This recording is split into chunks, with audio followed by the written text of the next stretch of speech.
Chapter 205.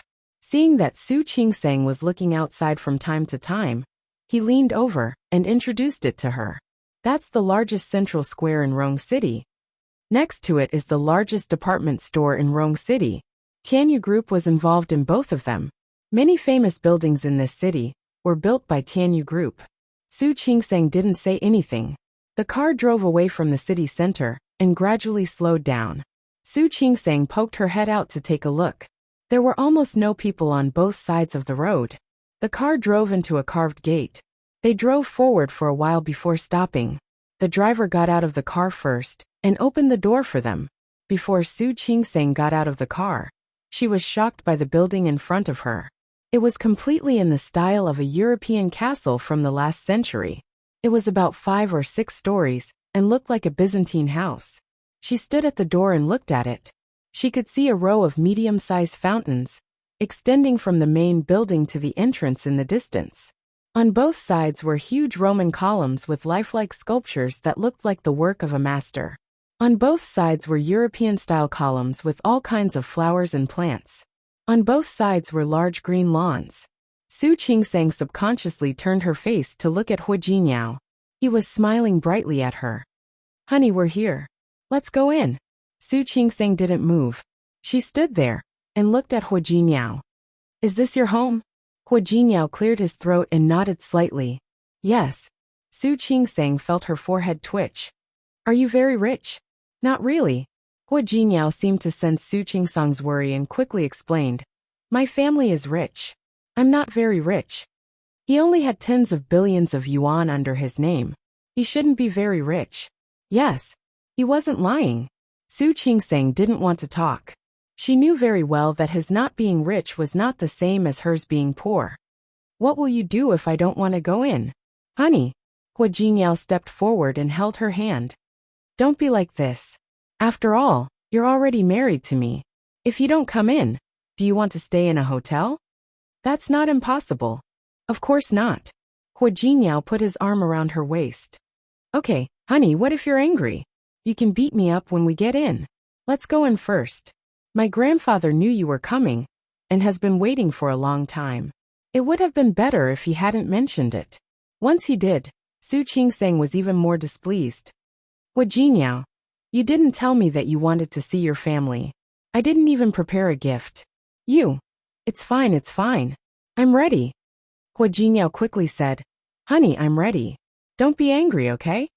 Seeing him like this, Su Qingsang couldn't get angry. The chauffeur who came to pick them up unloaded all the things in the car and brought them over. Mr. Hua. He had prepared many gifts for the elders. He looked at Su Qingsang and said, "Honey, let's go in." She was already standing at the door, so Su Qingsang didn't seem to have a choice. He followed Hu Jinyao into the house. In the living room, the Hu family members, who had known about his return, were waiting for him. However, Hu Jinyao didn't expect everyone to be here. Grandfather Hu Yangping. His parents were Hu Mingguang and Lu Tongjia. His uncle, Hu Mingliang, his 2 cousins, Hu Yifan and Hua Yiyang, and his cousin Hu Manzi, Auntie Hu Mingmei and Uncle Wei Nantian, and his aunt's 2 children, Wei Sihai and Wei Simeng. The whole family sat around the sofa. Chapter 206. She couldn't help but turn to look at Hu Jinyao. Old Master Hu had just seen Hu Jinyao walk through the door. "Jinyao, you're back." Old Master Hu reached out his hand. "Come here." Hu Jinyao walked forward with the bags in one hand. He held Su Qingsang's hand with one hand. "Grandpa, I'm back. You still know to come back." Although he was happy about his grandson's return, the old man was not polite with his words.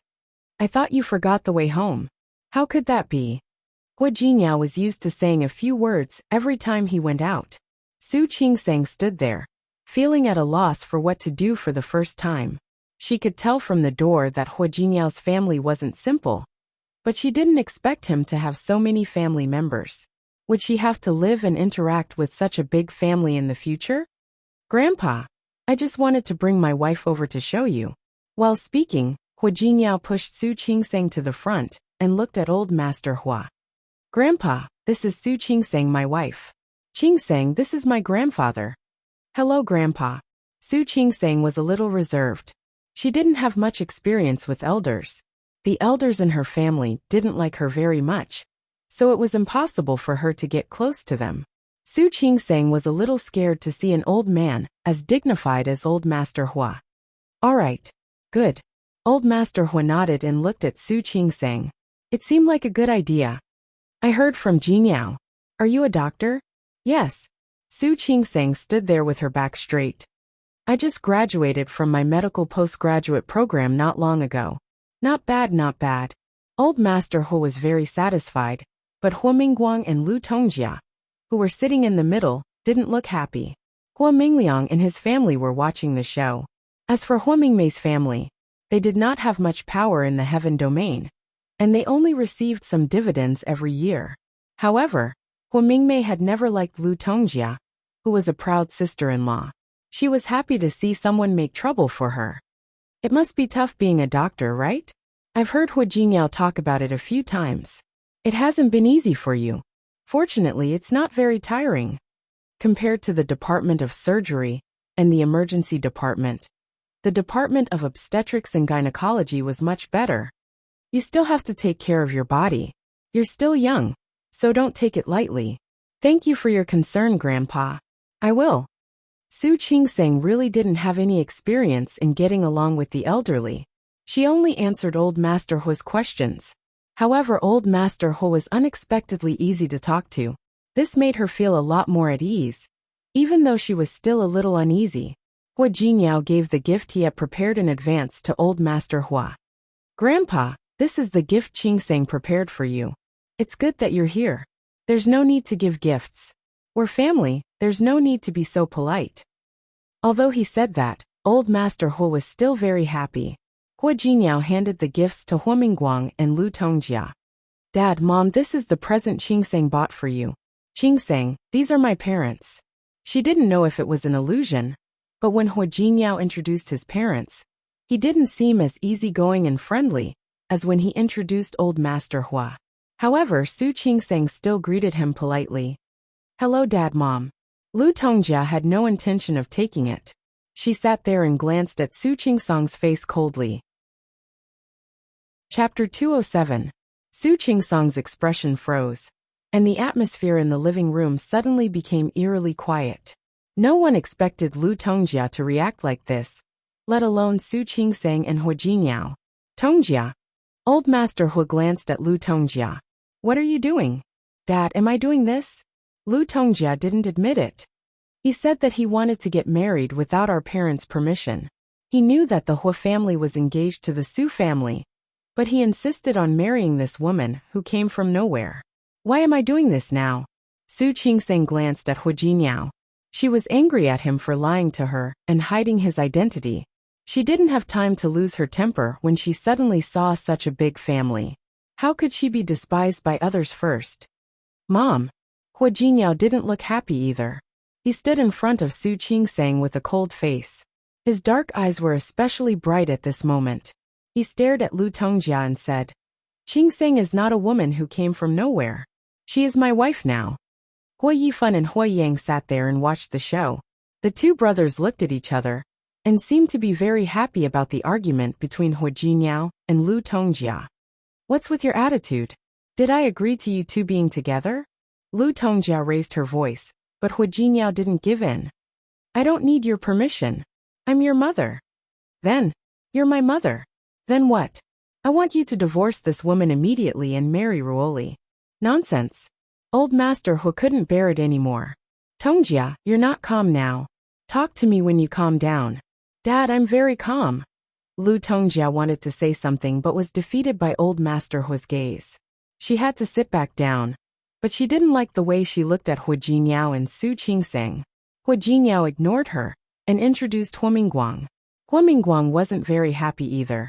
But he was a man who had been in the business world for a long time. He nodded as a greeting. He accepted the gift from Hua Jingyao and put it on the coffee table without touching it. This is my uncle. Nice to meet you, uncle. These are my cousins, Hua Yifan and Hua Yang. Hello. This is my aunt and uncle. This is my cousin Wei Sihai and my cousin Wei Simeng. Hello. After introducing everyone, Hua Hu Jiniao presented the gifts one by one. Su Qingsang looked at him and felt that he was really polite. He had been like this when he went to her house. Now that she had come to his house, although he didn't tell her in advance, such preparation still touched her a little. After the introduction, Hu Jiniao held Su Qingsang's hand and was about to go upstairs. Lu Tongjia couldn't take it anymore. Hu Jiniao, don't be so stubborn. Willful? How am I being willful? Hu Jiniao raised his eyebrows in confusion. Lu Tongjia was furious. I told you, I don't agree to your marriage. I want you to divorce this woman, you hear me? Aunt. Su Qingsang spoke abruptly. Everyone was looking at her, and she was looking at Lu Tongjia. Sorry, my name is Su Qingsang. Su as in Su Dongpa, Qing as in green grass, Sang as in mulberry leaves. I am not that woman. She emphasized the word woman when she said woman. Chapter 208. Hu Jiniao rarely saw Lu Tongjia being humiliated.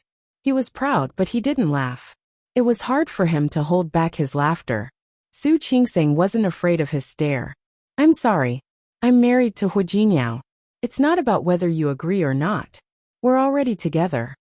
What do you mean? Lu Tongjia's voice was sharp. Su Qingsang cleared her throat and said, I don't mean anything. I just want to tell you that you want Hu Jiniao to divorce me. Have you ever thought about how Hu Jiniao will divorce me if I don't agree? Hu Jiniao almost applauded for Su Qingsang. Good. Good. She was indeed the woman he liked. Lu Tongjia became angrier when she saw the expression on her son's face. I've seen many women like you. All you want is money. Just tell me how much you want. Tongjia. Old Master Hu couldn't bear it anymore. However, Su Qingsang smiled. She looked at Lu Tongjia and found it funny. Auntie, you seem to have misunderstood something. Speaking of which, Hu Jiniao lived in my house and drove my car in Lin City. I didn't know who he was at that time. In other words, she didn't do it for money. Wei Sihai wanted to clap his hands for his cousin. The young master of the Hu family lived in a woman's house and drove a woman's car? TSK, what a promising young man. Nonsense. Lu Tongjia couldn't bear it anymore. Do you know how much Hu Jiniao is worth? He needs to live in your house. That's a joke. You can ask your own son whether it's a joke or not. Su Qingsang turned to look at Hu Jiniao and quickly looked away. I don't care how much Hu Jiniao is worth. I don't need you to believe it. After all, you're not anyone to me yet. As for me and Hu Jiniao, I'm sorry. I don't like him keeping such an important thing from me. I'm not tired of him yet. So if you want me to divorce him, that's impossible. It was the first time that Hu Jiniao had seen Su Qingsang's eloquence. He almost wanted to step forward, put his arm around Su Qingsang's shoulder, and give her a big kiss on the cheek. The smug look on her face was really annoying. Lu Tongjia almost lost control of herself again. Hu Jiniao knew when to stop. He reached out to hold Su Qingsang's hand. Grandpa, Dad. Qingsang must be tired. I'll take her upstairs to rest. Grandpa, excuse me for a moment. Su Qingsang could tell that among all the people there, only Old Master Hu really wanted her to come. As for the others, forget it. After greeting Old Master Hu, the two of them went upstairs together. Dad, look at them. What kind of attitude is that?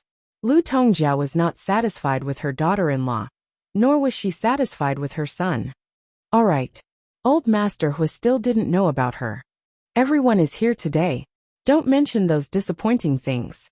But, if you still recognize me as an old man, then some things will end here. Don't talk about it anymore. No matter how dissatisfied Lu Tongjia was with her son and daughter-in-law, she couldn't disobey the old man. Right now, he could only let it go. However, Su Qingsang didn't know whether she was willing to let it go or not. Even if she knew, she wouldn't care. After she left the Hu family's sight, her face turned cold. She took the opportunity to withdraw her hand from Hu Jiniao's grasp and stood aside a little. Chapter 209. Seeing the change in her expression, Hu Jiniao took her hand and went upstairs. Come, let's go upstairs and have a look. Su Qingsang stood still on the stairs and looked at Hu Jiniao. I think I should leave now. Don't. Honey, you can't leave. Holding Su Qingsang's hand, Hu Jiniao said with a roguish smile. If you leave, Where can I find such a good wife? What a glib tongue. Don't try that on me. It's useless. Honey, look at you. I'm speaking from the bottom of my heart. Why don't you believe me? Su Qingsang didn't even look at him. Seeing that she didn't move, Hu Jingyao quickly took her hand and led her upstairs. I live on the 3rd floor. There's an elevator in the corner on the other side, but I like to take the stairs. The house had a total of 6.5 floors. On the 1st floor, there was a living room, dining room, kitchen, banquet room, multi-purpose room and gym. The 2nd floor is my grandfather's room and our study room. I lived on the 3rd floor, and there were a few guest rooms. The 4th floor was for my parents, and the 5th and 6th floors were mostly guest rooms. But I've prepared a room for the group of people downstairs. Hu Jingyao took her hand and led her upstairs, introducing the place to her. Su Qingsang didn't say anything. She looked at the exquisite carvings on both sides, and the painting hanging at the corner of the stairs. Everything in front of her was the complete opposite of the world she lived in. She went up to the 3rd floor and entered the room. Su Qingsang was shocked by the size of the room. Even though she had just heard Hu Jinyao's introduction, she was still a little surprised. The spacious room looked like it was half the size of her apartment. Pure European-style decoration, carved big bed, handmade Italian furniture. There was also the imperial concubine's chair, which looked extremely comfortable and expensive, placed on the balcony. Su Qingsang glanced at Hu Jingyao, who was also looking at her. Honey, the luggage has been brought up. There's a cloakroom over here, and I'll get someone to prepare clothes for you. She brought Su Qingsang to the walk-in closet. Her luggage had already been carried up. Su Qingsang glanced at the cloakroom, which was even bigger than her room, and then looked at the high-end custom-made clothes hanging in it. She didn't know much about fashion, but she knew that these clothes were expensive, just like the custom-made suit hanging beside her hand. She had once heard from Shi Mengwan that a suit costs more than 200,000 yuan. Some rich people had specially ordered it from abroad to be used as a wedding dress. But now it was just hanging with the rest of the clothes. Su Qingsang turned to look at Hu Jingyao. She remembered that when he had moved into her house with a suitcase, her little closet had been filled with his clothes of unknown brands. Should she say that he was putting on a good act? It should be said that he was really condescending in front of her. What happened? Su Qingsang's gaze gave Hu Jingyao goosebumps. He leaned forward to look at Su Qingsang. Honey, what's wrong? Huxiao. Su Qingsang mimicked the way the man addressed her at the airport. Her tone was calm and emotionless. You've been living with me for the past few months. I'm sorry. Honey, what are you talking about? Hu Jingyao smiled awkwardly. What did I say? Su Qingsang walked into the cloakroom and unconsciously touched the clothes hanging on it. She turned to look at him with a mocking expression. Chapter 210. I'm really not. Hu Jingyao stepped forward and held her hand. Honey, don't be like this. I was wrong, okay? You weren't wrong. What did you do wrong? Su Qingsang withdrew her hand, and there was a hint of coldness in the corners of her eyes. I think you should listen to your mother and divorce me.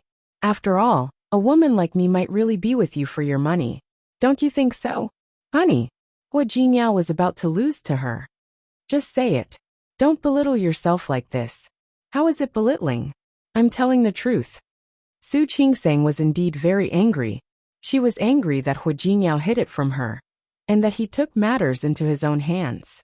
If he had informed her about the situation today, she wouldn't have been so passive downstairs.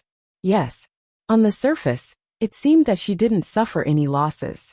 But in reality, it was the first day she met his family, and she left such an impression on them. Right now, she felt like she had nothing left to live for. Honey, Hu Jingyao wanted to laugh it off. How could Su Qingsang agree? Don't call me that. Your mother's words make sense. Your family is so rich. I'm just an illegitimate daughter. Of course, I'm not good enough for you. Su Qinghui was born a commoner. After he got together with Li Qianxue, he slowly made his fortune. Although he was outstanding, the Su family only lived in a large villa. The old house of the Li family could be compared to the Hu family. But in terms of location and value, it couldn't compare to the Hu family. Su Qingseng really didn't know that the man she had casually married was actually so powerful. The young master of the Hua family? She didn't even need to check it now. How could she forget Tianyu Group? It was a group that had businesses all over the country, and was even more powerful than the Li family. With Hua Jinyao's status, he could marry any woman he wanted. No wonder Hua Jinyao's mother didn't like her, and didn't want her to be with Hua Jinyao. Honey! Hua Jinyao was shocked by Su Qingseng's words. He grabbed her hand and asked, "Are you angry with me?" "Can't I be angry?" Su Qingseng pulled her hand back. "You hid it from me for so long. Do you think I'm wrong to be angry?" "That's right. That's right." Hua Jinyao cleared his throat and reached for Su Qingseng's hand again. "Look, no matter how much money the Hua family has, it's the Hua family's money, not mine, so I'm not lying to you. Please forgive me." "Forgive you?" Su Qingseng nodded. "Sure. But I have a condition." "What?" "Divorce." Su Qingseng said casually. "This is a marriage built on deception. I want to leave." Her lips were blocked, so she couldn't say the rest of her words. Su Qingseng found it hard to breathe, and reached out to push him away. He bit down on her lips as if punishing her. Su Qingseng felt the pain and pushed harder. Hua Jinyao finally stepped back, but he didn't let go of her. He pressed her against the wall of the walk-in closet, and restrained her hands, not letting her break free. He pressed his forehead against hers, and stared at her face with a pair of burning eyes. Su Qingseng blushed because of the breath he was exhaling. Chapter 211. She couldn't move and could only stare at him. "Hua Jinyao, you rascal." "I'm a rascal. What's wrong?" He leaned over and bit her lips. "I'm only a rascal to you." Su Qingseng's heart was beating fast. She looked at the man and said, "Let me go." "What are you doing?" "What do you mean?" Hua Jinyao put his arms around her waist. "I think it's good. Very good." As he spoke, he kissed her again. Su Qingseng blushed, and even forgot why she was angry in the first place. "Get out of my way." "Stop it." "I'm not." Hua Jinyao put his arms around her waist. "Honey, I want you." This guy was really... Su Qingseng was still trying to push him away, when someone knocked on the door. Hua Jinyao stopped for a moment. The servant's voice came from outside the door. "Young master, dinner will be ready soon. The old master asked you to take young mistress downstairs for dinner." "Right away." Hua Jinyao responded and let go of Su Qingseng. He took a small step back and said, "Okay. Don't be angry. Let's go down for dinner." "No." Su Qingseng looked a little uncomfortable. "I don't want to go down." "Honey, your mother doesn't like me. I'm afraid that if I go down, she'll be too angry to eat. You don't care whether she likes you or not." Hua Jinyao took her hand. "I like you." Hua Jinyao. He thought that everyone was as open-minded as he was. They didn't care about anything. "She doesn't even like me. How could she like you?" Hua Jinyao's voice was a little low. Su Qingseng froze for a moment and said without thinking, "Are you also an illegitimate child?" As soon as she finished speaking, she was hit on the forehead. "What nonsense are you talking about?" After Hua Jinyao knocked on her forehead, he saw that she looked like she was in a lot of pain, so he rubbed her forehead again. "I've thought about this too, but I've done a paternity test. I'm my mother's biological son. Then why doesn't she like you? Wasn't that too strange? Which mother didn't like her own son?" Hua Jinyao withdrew his hand, took her hand and walked outside. "Who knows? Maybe we are born incompatible, and she doesn't like me." There was a flash of gloom in his eyes, but it was too quick for Su Qingseng to notice. She turned to look at Hua Jinyao, feeling a little more sympathy for him. Li Qianxue and Su Qinghui didn't like her, because she was an illegitimate daughter. However, it was strange that Hua Jinyao's parents didn't like him even though he was their own child. She was sure that things weren't as simple as they seemed. It couldn't be like what Hua Jinyao said. But from the looks of it, he obviously didn't want to talk about it. He was a little curious, but he didn't ask anymore. Seeing that he didn't look too good, Su Qingseng spoke subconsciously. "Maybe it's not that your mom doesn't like you. It's just that she's going through menopause." Hua Jinyao turned around and looked at her in shock. When he met her extremely serious gaze, he suddenly burst out laughing. "Ha ha ha ha. The gloominess in his eyes disappeared, and he leaned over to kiss Su Qingsang's cheek. "Honey, you're so cute." Su Qingsang blushed again. She wiped the non-existent saliva off her face and glared at him. "Go downstairs and eat." "Yes, honey." Chapter 212. Today, all the members of the Hua family were present. Su Qingsang had never had the experience of eating together with such a large family. Old Master Li only had one daughter, Li Qianxue. The Li family was a small family. The Su family was even more so. After all, Su Qinghui's parents had passed away a long time ago. As soon as they entered the dining room, they saw that the large round table was full of people. The Hua family had two dining rooms. One was a European-style dining room, with a European-style long table. Usually, if the other members of the Hua family didn't come, Old Master Hua would eat in this dining room. If many people came, they would eat in this dining room. Compared with the European-style buildings outside, this dining room had a completely different style. The round table inside was specially booked by Old Master Hua. The large round table could seat 20 people, and there was a wheel on it. It was the first time that Su Qingsang saw someone use a wheel at home. She glanced around and saw that Hua Jinyao's uncle and aunt's family were sitting on one side and the other. Hua Mingguang and Lu Tongjia were sitting on the left side of Old Master Hua. There were 2 seats left on the right side. Seeing Hua Jinyao and Lu Tongjia enter the door, Old Master Hua waved at them and said, "Come, sit here." Su Qingsang instinctively looked at Hua Jinyao, but he took her hand and sat down next to Old Master Hua. When Hua Yifan and Hua Yang saw this, they looked at each other and understood the meaning in each other's eyes. Lu Tongjia didn't look good. She really didn't like this daughter-in-law. But Old Master Hua had spoken, so she couldn't object. She was angry, so she looked at Hua Jinyao and Su Qingsang. Su Qingsang couldn't help being stared at by her mother-in-law like that, so she subconsciously glanced at Hua Jinyao. Hua Jinyao was also looking at her, and patted the back of her hand under the table to comfort her. Su Qingsang relaxed a lot because of his action. The two of them were very subtle in their actions. However, the feelings that were revealed from their gazes still shocked everyone else present. Hua Yifan narrowed his eyes, and there was a flash of deep meaning in his eyes. The other people had different expressions, but the surprise in their eyes was not less. Lu Tongjia sat next to Old Master Hua, and naturally saw her son's little gestures. She looked more and more worried. The closer Hua Jinyao was to Su Qingsang, the worse she looked. Hua Mingguang wasn't as direct as Lu Tongjia, but he narrowed his eyes slightly because of his son's behavior.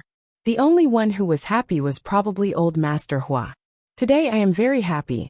It was not only because Jinyao was back, but also because Jinyao had a family. The ancients said that one should start a family and start a career. Now that the family has been established, Jinyao, you have to start taking care of it. Do you know? Yes, Grandpa. Don't worry, I won't let you down. The conversation made the Hua brothers, Wei Sihai, and the others all have different expressions on their faces. Grandpa Sheng turned to look at Su Qingsang, as if he didn't see it. "Qingsang, I'm very happy that you're going home with Jinyao. Since you married into the Hua family, you are a part of the Hua family. How about this? I don't have anything else to give you. I have a villa in the West District, so take it as a greeting gift. Tomorrow, I'll have someone accompany you to handle the transfer procedures." As soon as these words came out, his cousins were astonished and shocked again. The expressions of the Hua brothers changed slightly. Even Wei Ximing's expression was very ugly. She knew that villa. When she was 20 years old, she wanted Grandpa to give it to her, but Grandpa refused. Chapter 213. Old Master Hua acted as if he didn't see it. Even if he saw it, he wouldn't change his mind. "Grandpa." Su Qingsang couldn't sit still anymore. "This gift is too expensive. I can't accept it." "There's nothing you can't accept." Old Master Hua waved his hand. "Things are dead, but people are alive. You married Jinyao, so you are the eldest granddaughter-in-law of the Hua family. You don't have to worry about this." But Su Qingsang subconsciously looked at Hua Jinyao. Hua Jinyao squeezed Su Qingsang's hand to tell her not to be nervous. "Since I said I'll give it to you, It's yours. Don't worry and accept it. Old Master Hua's eyes swept around the table and finally returned to Su Qingsang's face. He said again, don't be nervous. It's not just you. If you can give birth to a boy or a girl for the Hua family in the future, my shares will also be given to him. Grandpa. Su Qingsang really felt a lot of pressure. She wasn't ready to be a mother yet. It's okay. I'm old and half of my body is in the grave. My property will eventually belong to you, won't it? The table was very quiet. Hua Mingmei bit her lip and almost broke her nails. Hua Mingliang's face didn't change, but the gloominess in his eyes could be easily seen. As for the other younger generations, they were even more incompetent. They couldn't hide the dissatisfaction in their eyes. Old Master Hua didn't seem to see the undercurrent. He waved his hand and asked the housekeeper to start serving the dishes. Dad. Hua Mingmei couldn't help it. Her surname was Hua too. Except for some shares, she couldn't touch anything in the Hua family. She was already very uncomfortable. She knew that villa. Old Master Hua had countless properties under his name, but that one was the best in location and decoration. It was worth nearly 100 million yuan. She wanted to ask for it for her daughter's birthday, but she didn't get it. Now he just gave it to a little girl? Jinyao and his wife don't live in Rong City often. I don't think they can use such a big villa, Hua Jinyao said. Not to mention that the two of them still lived there. Whether she can use it or not, it's her business. How she uses it, and when she uses it is her business. How could old Master Hua not know what his daughter was planning? It wasn't that he valued men over women. It was just that after years of observation, there were some things that he was well aware of. But Hua Mingmei still wanted to say something, but Wei Nantian, who was sitting next to her, pulled her arm and gave her a look, signaling her to stop talking. She could only shut her mouth in embarrassment. The servants began to serve the dishes. Su Qingsang had always tried to minimize her presence when she was eating in the Su family, and she did the same here. However, even if she wanted to reduce her sense of existence, she couldn't resist the fact that there was someone beside her who was trying his best to magnify her sense of existence. Qingsang, try this. Aunt Wang's fried fish is the best. This fish is the best. Qingsang, try this. This beef is very tender. Qingsang, have some soup. Auntie Wang made this soup early in the morning. It's very soft. Try it. Su Qingsang was already uncomfortable sitting in front of so many people. Now that Hua Jinyao was doing this, more people were staring at her. She felt more and more uncomfortable. You don't have to take it. I can eat it myself. It's okay. I like to pick up food for you. Chapter 214. She was already eye-catching when she first arrived, but he still acted this way. Although he usually acted like this in Lin City, his behavior today was very eye-catching. She was even glad that he didn't call her his wife in front of so many people. Otherwise, she would feel even more uncomfortable. This is a specialty of Rong City. Try it. Hua Jinyao picked up some more food as he spoke. Lu Tongjia, who was sitting on the other side, couldn't stand it anymore. She slammed her chopsticks on the table and glared at the two people in front of her. Let's just eat. Why are you so fussy? What? Doesn't she have hands? Hua Jinyao didn't change his expression at all when he saw the dissatisfaction in his mother's eyes. The faint smile on his face looked like a provocation. She does have hands, but I like to put food in her bowl, and I like to watch her finish all the food I put in her bowl. Mom, if you don't think it's appropriate, you can ask Dad to put food in your bowl. What kind of attitude is that? Lu Tongjia's face turned green. Do you think everyone is as indecent as you? I don't think it's indecent. Hua Jinyao seemed to deliberately oppose Lu Tongjia. He picked up some more food and put it in Su Qingsang's bowl. Qingsang is my wife. I like to take care of her. I think it's a good idea. Lu Tongjia was about to lose her temper, but old Master Hua glanced at her and said, All right, let's eat. Lu Tongjia couldn't finish her words under old Master Hua's glare. She was furious. Old Master Hua looked at Su Qingsang lovingly and said, Qingsang, don't be shy. Eat whatever you want. You can ask Auntie Wang to make it for you later. Also, don't feel embarrassed when Jinyao puts food in your bowl. Su Qingsang felt that more people were looking at her, and she became more and more uncomfortable. How could this be considered a meal? It was torture. After the meal was finally over, the group of people moved to the living room. The servants served tea and fruits after the meal. They were all cut into small pieces and placed very delicately. Su Qingseng couldn't eat earlier, so she had indigestion now. She refused the fruit that Hu Jingyao handed to her, and sat next to him at old Master Hu's gesture. Seeing this, the other people all had different expressions. Everyone looked at the scene in front of them, and knew that old Master Hu really valued this granddaughter-in-law today. Even Su Qingseng herself felt flattered. She didn't think that she was so likable. Not to mention the fact that she had no experience in interacting with the elderly.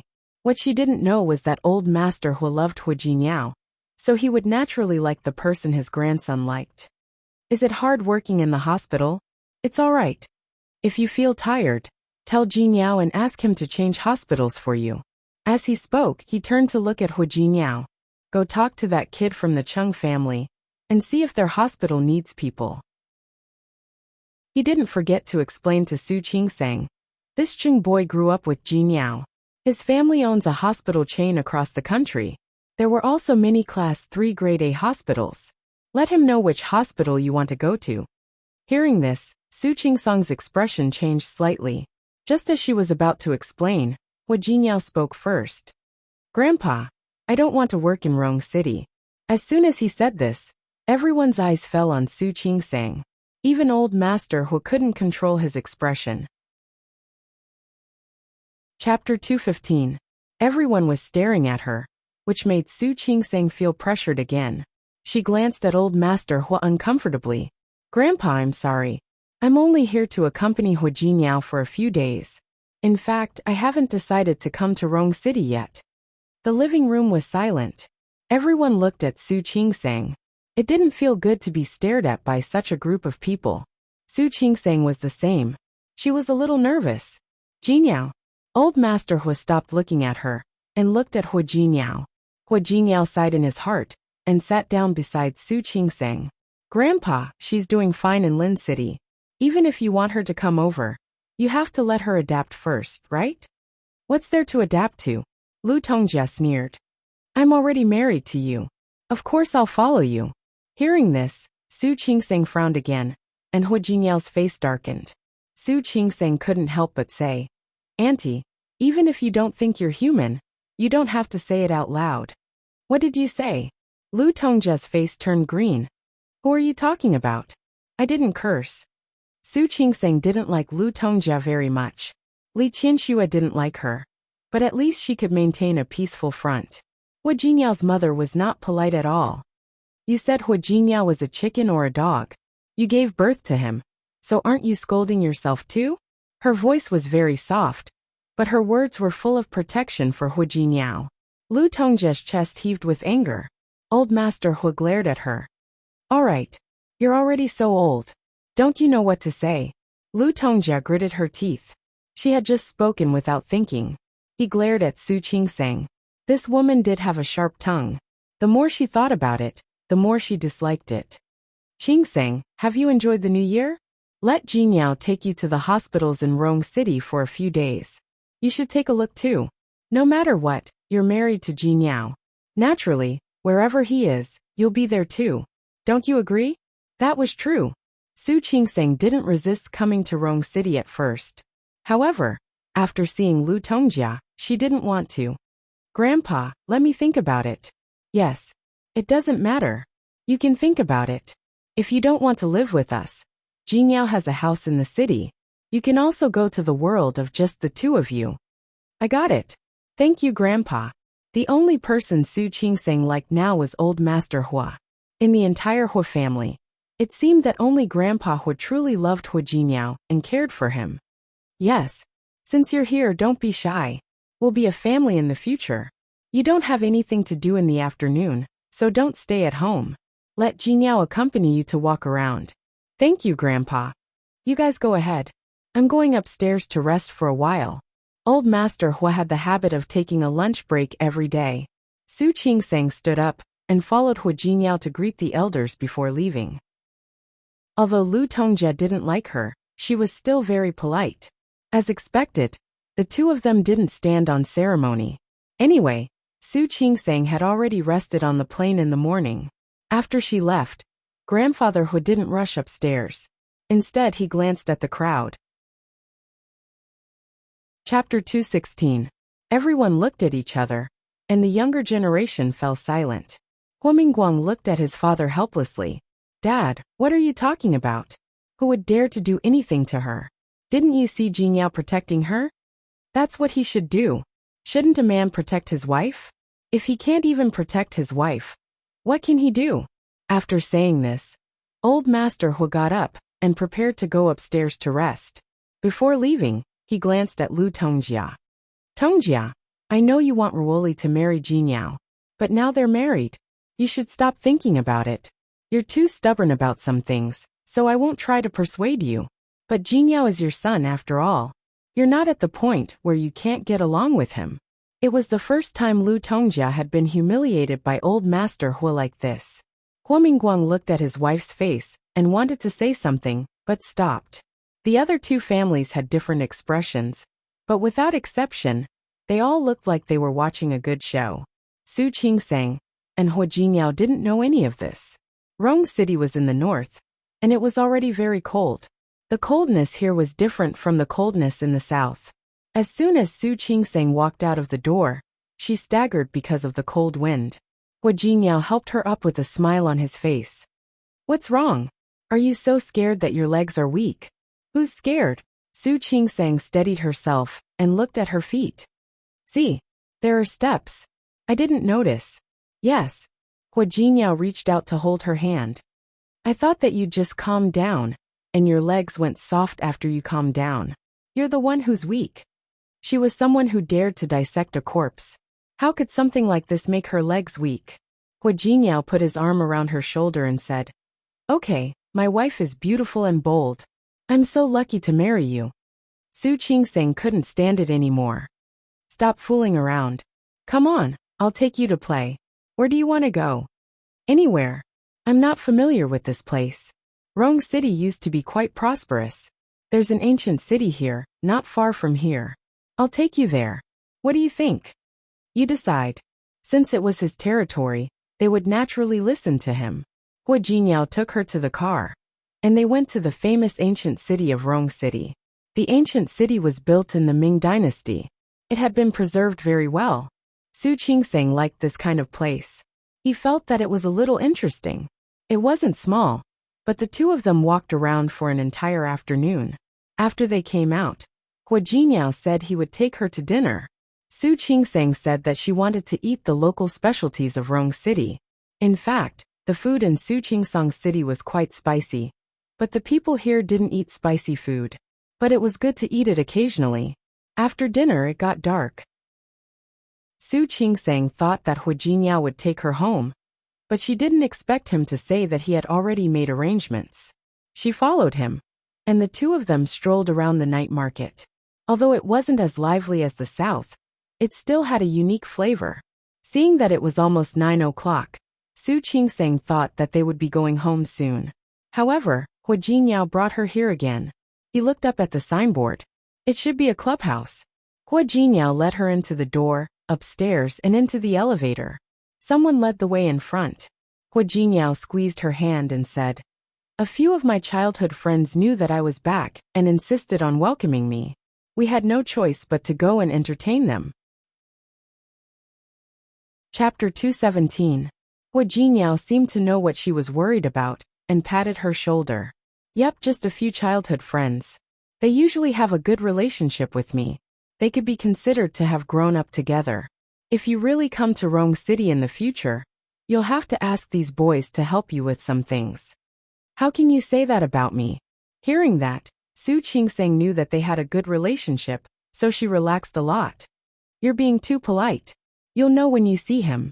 Hu Jingyao thought about that group of people and added, These people know that I'm married. They made a scene a few times and asked me to bring you out. She didn't follow Hu Jingyao to Rong City several times before. Naturally, he couldn't bring her to meet anyone. Su Qingsang thought about the attitude of the Hu family and made all kinds of preparations. As they spoke, The two of them arrived at the entrance of the VIP room. Pushing open the door, they saw a row of U-shaped sofas in the spacious room. There were already a few people sitting inside. Seeing Hu Jinyao enter the door, someone whistled. Su Qingseng recognized one of the men immediately. Wasn't that person the mayor of Lin City? She had seen it on the local news. At that time, he felt that the other party was really young. He didn't expect to see them in Rong City. A man who looked to be in his late 20s with a crew cut stood up. He was dressed in a military uniform and looked very proper. He threw a punch at Hu Jinyao. "Brat, you're finally willing to come out of your nest." The other one was more delicate and looked about the same age as the first one. The man in the gray shirt stood up as well. "I don't think he's willing to come out. He's here to extort us." "Yes, I think so too." Finally, the person sitting in the private room said, "So, how about 3 drinks as punishment?" Punishment. He had to be punished. Junsheng was so busy, but he still had time to fly back to meet with us. "Just you, kid. What? Now that you're married, you have a lot of face. Isn't it hard to see you?" "That's enough." Hu Jinyao punched the guy with the flat top and said, "Stop it. When I'm not at home, you guys seem to be having more fun." The group laughed. All eyes fell on Su Qingseng, who was standing next to Hu Jinyao. Hu Jinyao turned to look at Su Qingseng. "Come on, let me introduce you." He pointed at the man in the military uniform, who was the most talkative. "This is Cheng Xianyan." The gray shirt was Cheng Wanziying. The last one to speak was Tang Mohan. It was Su Changlong who had been silent. Li Junxing didn't need to be introduced. Su Qingseng already knew him. After introducing everyone, Hu Jinyao put his arm around Su Qingseng's shoulder and brought her to the front. "This is my wife, Su Qingseng. Hello, sister-in-law." Hu Jinyao smiled and said, "I'm older than all of them. It's only right for me to call you sister-in-law." "Nice to meet you." Su Qingseng greeted them graciously. Although Cheng Xianyan was wearing a military uniform, he was the most lively one. He looked Su Qingseng up and down, then turned to Hu Jinyao. "Little sister-in-law is quite pretty. No wonder you don't." "Xianyan," Li Junxing called him from behind. Cheng Xianyan rubbed his nose. No wonder he had been hiding and did not bring little sister-in-law out. Hu Jinyao gave him a warning look, and Cheng Xianyan made a zipping gesture with his mouth. Chapter 218. The doubt disappeared after Hu Jinyao sat down with her. The group of people chatted casually. Su Qingseng found that except for Su Changlong, who didn't speak much, the others were very friendly. Li Junxing also surprised her a little. This kind of person who could only be seen on TV was actually Hu Jinyao's childhood friend? Hu Jinyao sat next to Li Junxing. Li Junxing raised his wine glass to Su Qingseng. "Sister-in-law, this is the first time we've met. Give me one." "Don't mess around. She can't drink." Hu Jinyao didn't want Su Qingseng to go back drunk. "Are you protecting her?" Li Junxing didn't force her, but the teasing in his eyes was very obvious. Hu Jinyao smiled. "Yes, I'll protect my people. Do you have a problem with that?" "No. How can I have a problem with that?" "Jinyao, that's not right. How can you not drink when you're here?" Cheng Xianyan jumped out again. He picked up the wine glass and was about to toast Su Qingseng. Su Qingseng smiled and refused. "I really can't drink. If you can't drink, then sing." Cheng Xianyan pulled Su Qingseng up as he spoke and looked at Hu Jinyao. "Brother Hua, I'll borrow sister-in-law for a while. You can do whatever you want. You brat." Hu Jinyao glared at him and turned to look at Su Qingseng. "Ignore him. If you don't want to just sit here, I'll see who dares." Wan Xianying, Cheng Xianyan, and Tang Mohan all said something. Su Qingseng blushed and was a little embarrassed. "Then let's sing one?" "Look, sister-in-law has agreed. Come, what do you want to sing?" "I'll order a song for you." "I'll do it myself." Su Qingseng stood up and walked to the console to order a song. The group of people didn't pay attention to this side. Li Junxing approached Hu Jinyao and lowered his voice. "Last time, your company didn't fight for the land in the east of the city. The plan has changed." "Oh." Hu Jinyao calmly picked up the glass in front of him. "What has changed?" "Originally, it was to build villas there. Now there are documents saying that it is to build nursing homes and orphanages. I didn't want the land in the east of the city. Hua Jingyao raised his glass and gently clinked it with him. I've always wanted the land in the south of the city. Li Junsheng smiled and clinked glasses with him. You're still so cunning, kid. I'll take that as a compliment. Hua Jingyao smiled brightly. I'm determined to win the auction next month. Don't worry. If there are no accidents, it should be yours. Li Junsheng drank half of the cup and suddenly became serious. But you guys have earned the money, and you have to do things. Although you won't fight for that piece of land, your company still needs to put in some effort for the nursing home and orphanage. Since you, Mayor Li, have spoken, I will naturally follow your orders. If my project does well, won't you be proud as well? You. Li Junsheng smiled.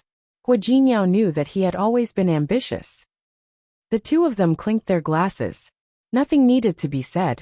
When Su Qingseng sat down next to Hua Jingyao, she found that he seemed to be in a better mood. She looked at him suspiciously, not understanding what had happened in such a short time. Hua Jingyao couldn't explain it to her, so he just handed her a glass of juice. Su Qingseng had just taken it when the door of the private room was opened. There were 3 women standing at the door. The leader had a very delicate face, and at the moment, her face was full of displeasure. Chapter 219. The second one who came in was a pretty girl. She put one hand on the shoulder of the woman in front of her, and saw Hua Jingyao at first glance. Brother Jingyao is back. You guys didn't even tell us. Instead, you came here to play. It's really too much. Exactly. The woman in the lead snorted and pulled the last woman in. Brother Jingyao, you're so heartless. You didn't invite your sisters to play with you when you came back. Hua Jingyao didn't speak. Su Qingseng blinked and looked at those people. The first one who came in was quite beautiful. She was Li Juanqing's sister, Li Wanyu. Behind her was Tang Mohan's sister, Tang Monlu. The last one to come in was Su Ruoli, Su Chonglong's sister. Su Qingsong's eyes subconsciously fell on Su Ruoli. Li Wanyu was beautiful. Tang Monlu was beautiful. But Su Ruoli was out of this world. Her facial features were not gorgeous, but she had a kind of beauty, like an orchid in an empty valley.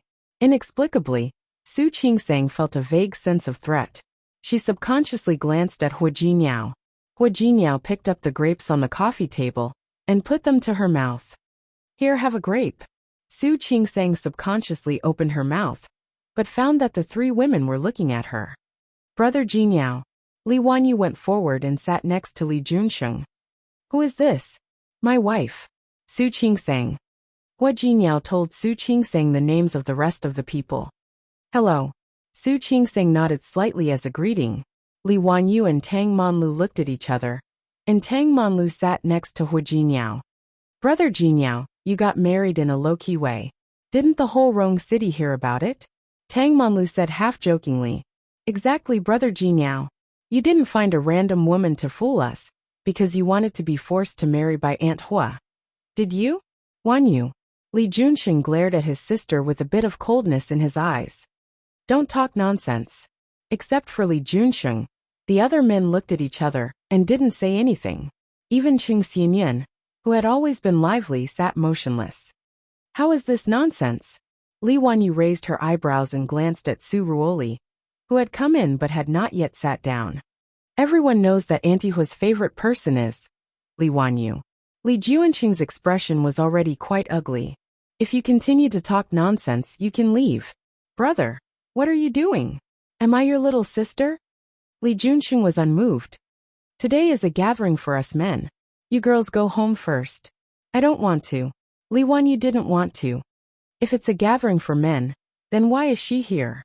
She directly pointed at Su Qingseng, and Su Qingseng was inexplicably implicated. How could she be the same as you? She's Jinyao's wife. Li Junsheng knew what his sister was thinking. Judging from his protective attitude toward Su Qingseng, she could tell how important Su Qingseng was to him. As long as they weren't stupid, they wouldn't challenge Hua Jinyao's bottom line. But I'm still your sister. Li Wanyu glared at him. How can you be someone's brother like this? You don't protect me but only outsiders. When she said this, she glared at Su Qingseng with obvious provocation in her eyes. Su Qingsang was implicated again. She subconsciously glanced at Hu Jingyao. He picked up the fruit on the table and fed her another bite. Eat the fruit. Chapter 220. If Su Qingsang still couldn't tell that something was wrong, she would be really stupid. Once again, she confirmed that a woman's intuition was indeed very accurate. She just felt that Su Ruoli was not ordinary. Su Ruoli had already walked to her brother Su Changlong and sat down. She didn't seem to hear what Li Wanyu and Tang Monlu said. Su Qingsang looked at Hu Jingyao again. Hu Jingyao acted as if he didn't see those women. He calmly fed her 2 more pieces of fruit. Seeing that she was looking at him, he took out a tissue and wiped his hands. Tired? If you are tired, we can go back first. Can I go first? Su Qingsang wasn't tired. She just didn't like Li Wanyu and Tang Monlu's attitude.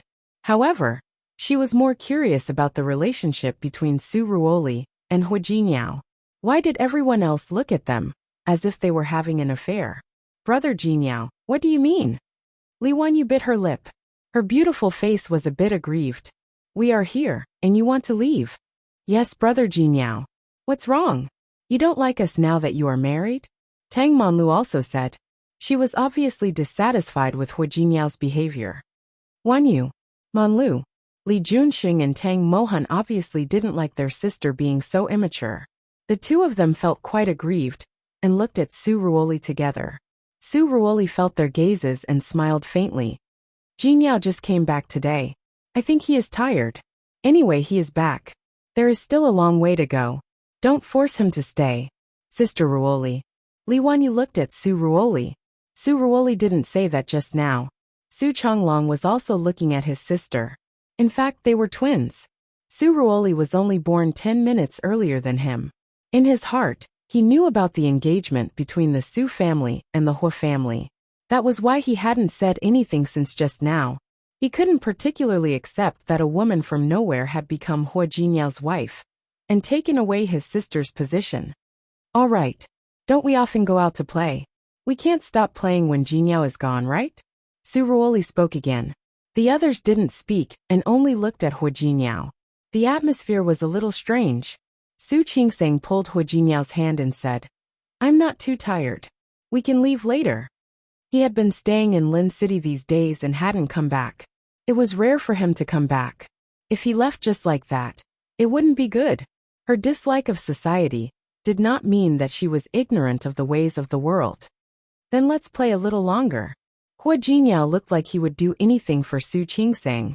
Li Wanyu felt her teeth ache, and Tang Monlu also felt uncomfortable. They went to see Su Ruoli together. Su Ruoli acted as if nothing had happened. She picked up a glass and poured herself a glass of wine. Hu Jingyao and Su Qingsang were sitting together, and Li Junxing was sitting next to Hu Jingyao. Later, Li Wanyu and Tang Monlu sat beside Li Junxing. On the other side of Hu Jingyao was Tang Monlu. Tang Monlu kept looking at Su Ruoli. After pouring the wine, she stood up and walked to Hu Jingyao.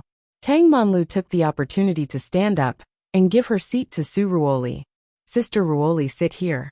Su Ruoli sat down next to Hu Jingyao and raised the glass in her hand to Hu Jingyao. Jingyao, you didn't inform us of your marriage, and I haven't congratulated you. I'm giving you a belated blessing. Hu Jingyao glanced at her and picked up the glass. Chapter 221. Su Ruoli looked at Su Qingsang. Her eyes were light and friendly. Su Qingsang looked at the glass in front of her, and then at Hu Jingyao. Hu Jingyao smiled at her, and then looked at Su Ruoli. His voice was a little colder. You called her the wrong way. Su Ruoli was stunned. Hu Jingyao added, you shouldn't call her sister-in-law. Su Qingsang didn't understand, but Su Ruoli's face turned pale. She held the glass and didn't react for nearly half a minute. The other people in the private room also looked over, especially Su Changlong. Hu Jingyao, what are you talking about? That's the truth. Hu Jingyao's expression didn't change. He looked at Su Ruoli. He understood the meaning of that look, and so did Su Ruoli. She is younger than you. You called her name. Su Ruoli's fingertips were pale. She looked down and didn't speak. No one knew what she was thinking. Su Qingsang felt that the atmosphere was a little strange. But she couldn't tell what was strange. She thought about it, and wanted to pick up the glass in front of her. Hua Jinyao held her hand, and gave her another glass of juice. Drink this. He was the only one who had seen her drunk. The protectiveness in his eyes was so obvious. Su Ruoli wasn't blind. Her face also turned a little pale. Jinyao, you. Su Chonglong didn't look good either. Seeing his sister being looked down upon like this, he moved his legs, and wanted to stand up. Wan Xianying held him down. He glanced at him, and shook his head at him silently. Su Chonglong sat back down. Tang Mohan didn't move. Li Wanyu and Tang Monlu didn't dare to speak. It doesn't matter what you drink. What matters is my thought. Su Ruoli barely regained her senses. She picked up the glass and gestured to Su Qingsang. Su Qingsang picked up the juice, and nodded to Ji Dongli. Su Ruoli and Hua Jinyao clinked glasses. He gently touched the glass, and quickly withdrew his hand. He casually took a sip and put it down. His attitude made Su Ruoli's face turn even paler. Su Qingsang held the juice glass in her hand, and felt a little strange. Come. What are you standing there for? Chung Xianyun looked at the atmosphere in the room, and stood up first. Come out to play. Let's have a good time. Sister-in-law, come on, let's sing. You just said you don't want to drink, but you still have to sing this song. Su Qingsang put down her glass and smiled shyly. I'm not good at singing. Sorry for that. Sister-in-law, what are you saying? It's not like I want to be a singer. Chung Xianyun smiled, and handed the microphone to Su Qingsang. Su Qingsang glanced at the screen. The number of times she came out to play could be counted on one hand. The songs he could sing were also very few. However, when he was in school, one of his roommates especially liked Fei Wang. It was played every day, so she only knew a few songs. I haven't properly felt the gentleness of the snowflakes dancing. Su Qingsang's voice was not clear. It was just that her voice was a little low. Singing such a song was surprisingly pleasant. Hua Jinyao looked at her, and felt that he had never seen Su Qingsang like this. He couldn't help but reach out to hold her hand. Su Qingsang was just about to sing sometimes, I'd rather not let go. Feeling the warmth of his hand, she turned her face and smiled at him. Hua Jinyao squeezed her palm, and praised her for singing with his eyes. Chapter 222. The two of them stared at each other unscrupulously. As long as the other people in the room had eyes, they could see that the two of them were deeply in love. Su Qingsang blushed, and felt a little hot.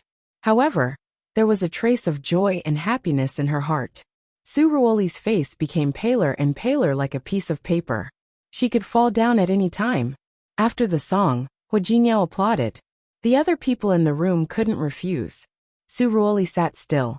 Tang Monlu stood up and said, Sister Ruoli's voice is also very good. Sister Ruoli, you sing too. Sing My Heart Will Go On.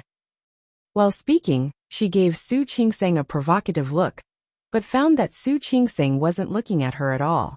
She was just staring at Hua Jinyao. Su Ruoli bit her lip and gently shook her head. I won't sing, okay? What was the point of singing well? Hua Jinyao didn't appreciate it.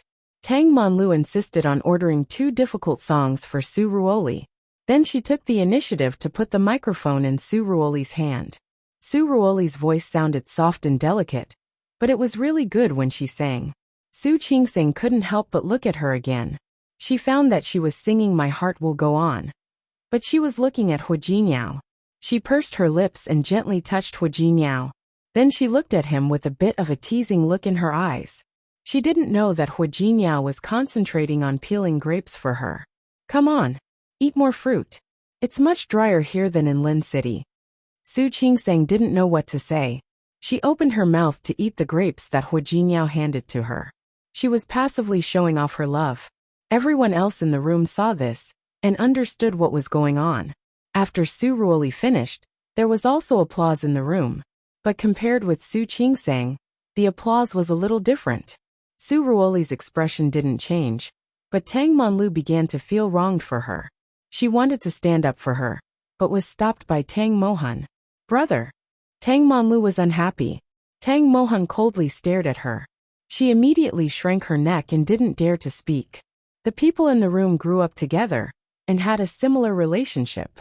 Tang Monlu regarded Hu Jiniao as her brother, so she wasn't unhappy. But she didn't expect that he would be with someone outside of their circle. In her opinion, Su Ruoli and Hu Jiniao were a better match. No matter what, they had grown up together. Not to mention, Sister Ruoli's family background was good, and she was talented. Because of this strange atmosphere, the gathering seemed a little awkward. However, Hu Jiniao didn't care. In the eyes of others, he was serving Su Qingseng wholeheartedly.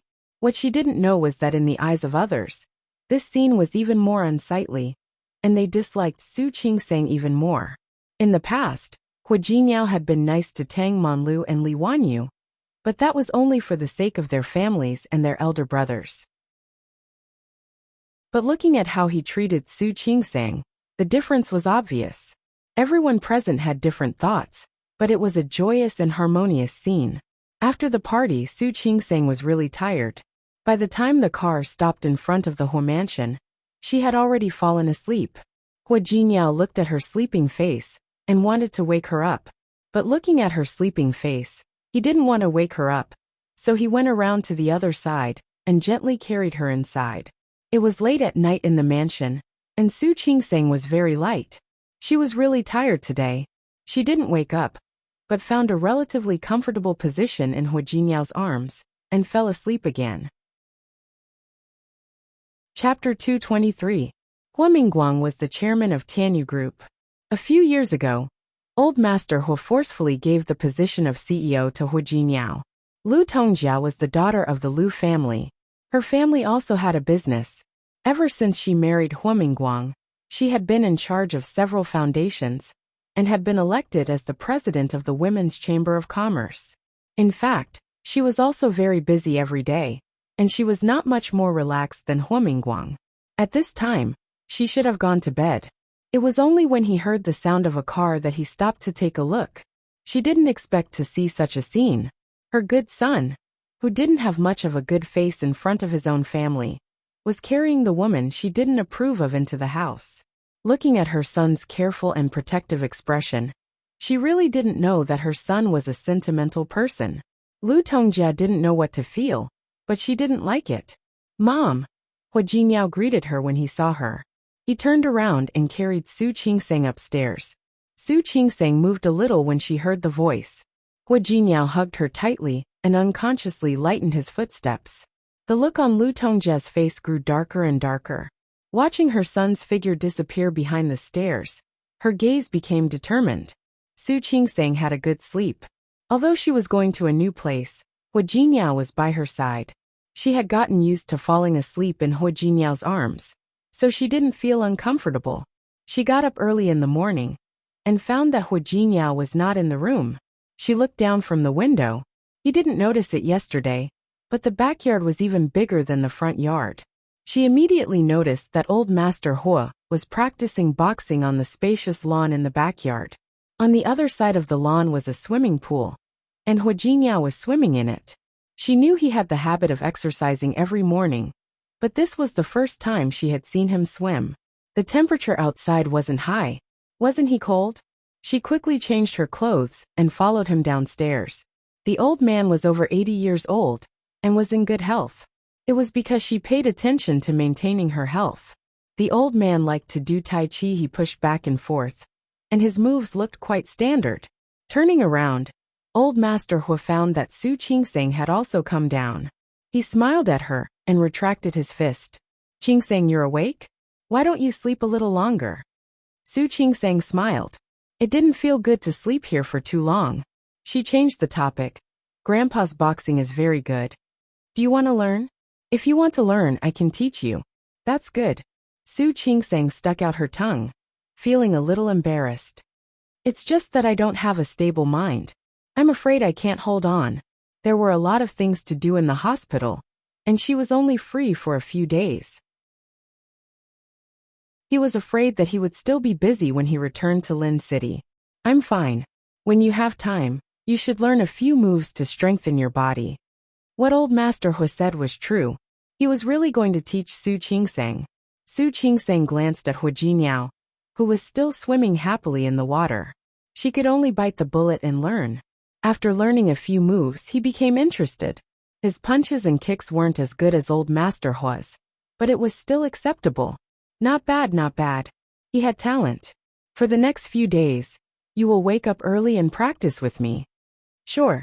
Su Qingsang was a little sweaty after a round of punching, but she felt refreshed. Let's go. Time for breakfast. Old Master Hua asked Su Qingsang to come in with him. Hua Jingyao had also finished swimming and was coming out of the water. Although it was cold in Rong City these few days, the weather was good.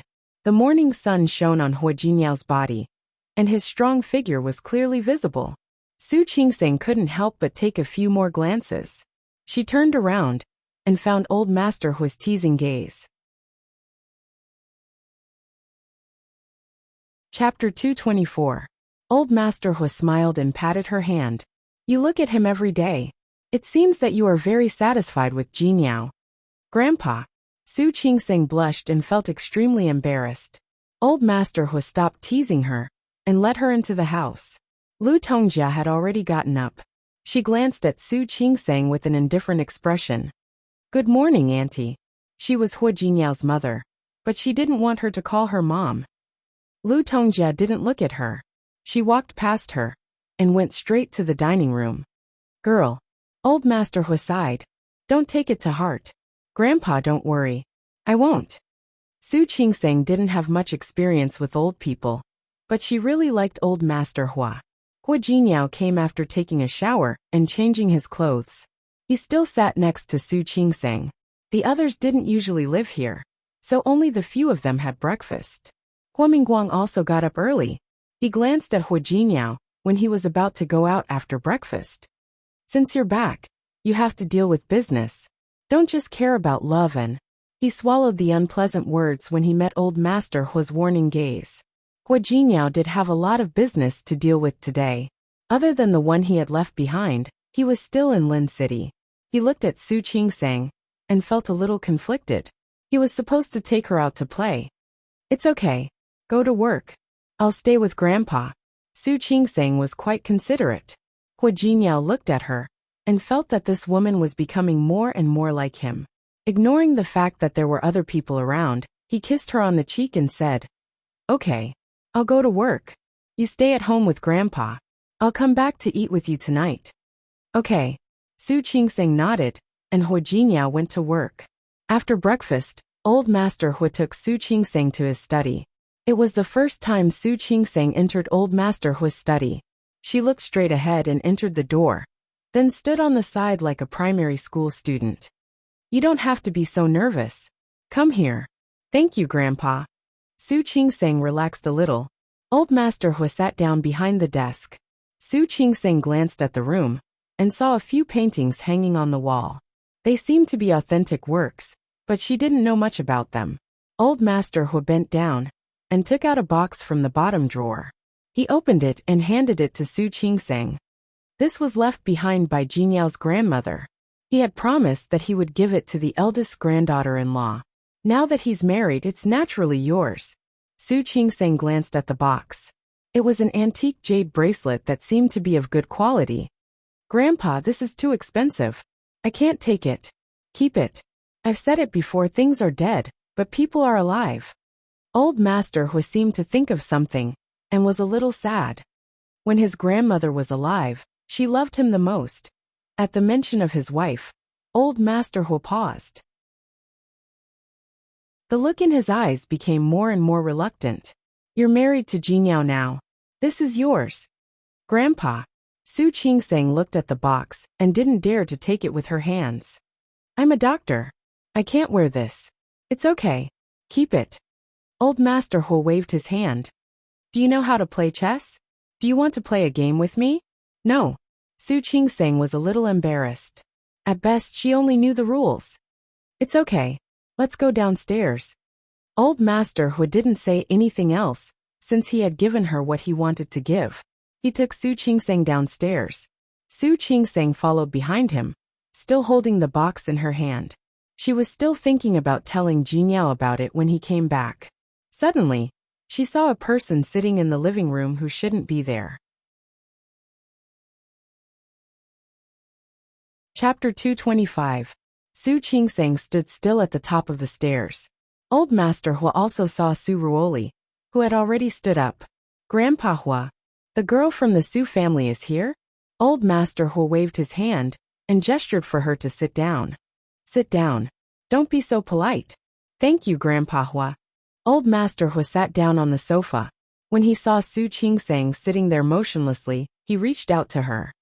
Qingsang, come and sit down. Su Qingsang touched her nose and finally walked to sit next to Old Master Hua. She had forgotten to put the box away, so she was still holding it in her hand. Lu Tongjia saw the box and couldn't help but look at Old Master Hua. Dad. Lu Tongjia met Old Master Hua's eyes. Her voice was very soft, with a bit of unhappiness and unwillingness. That bracelet should be Mother's, right?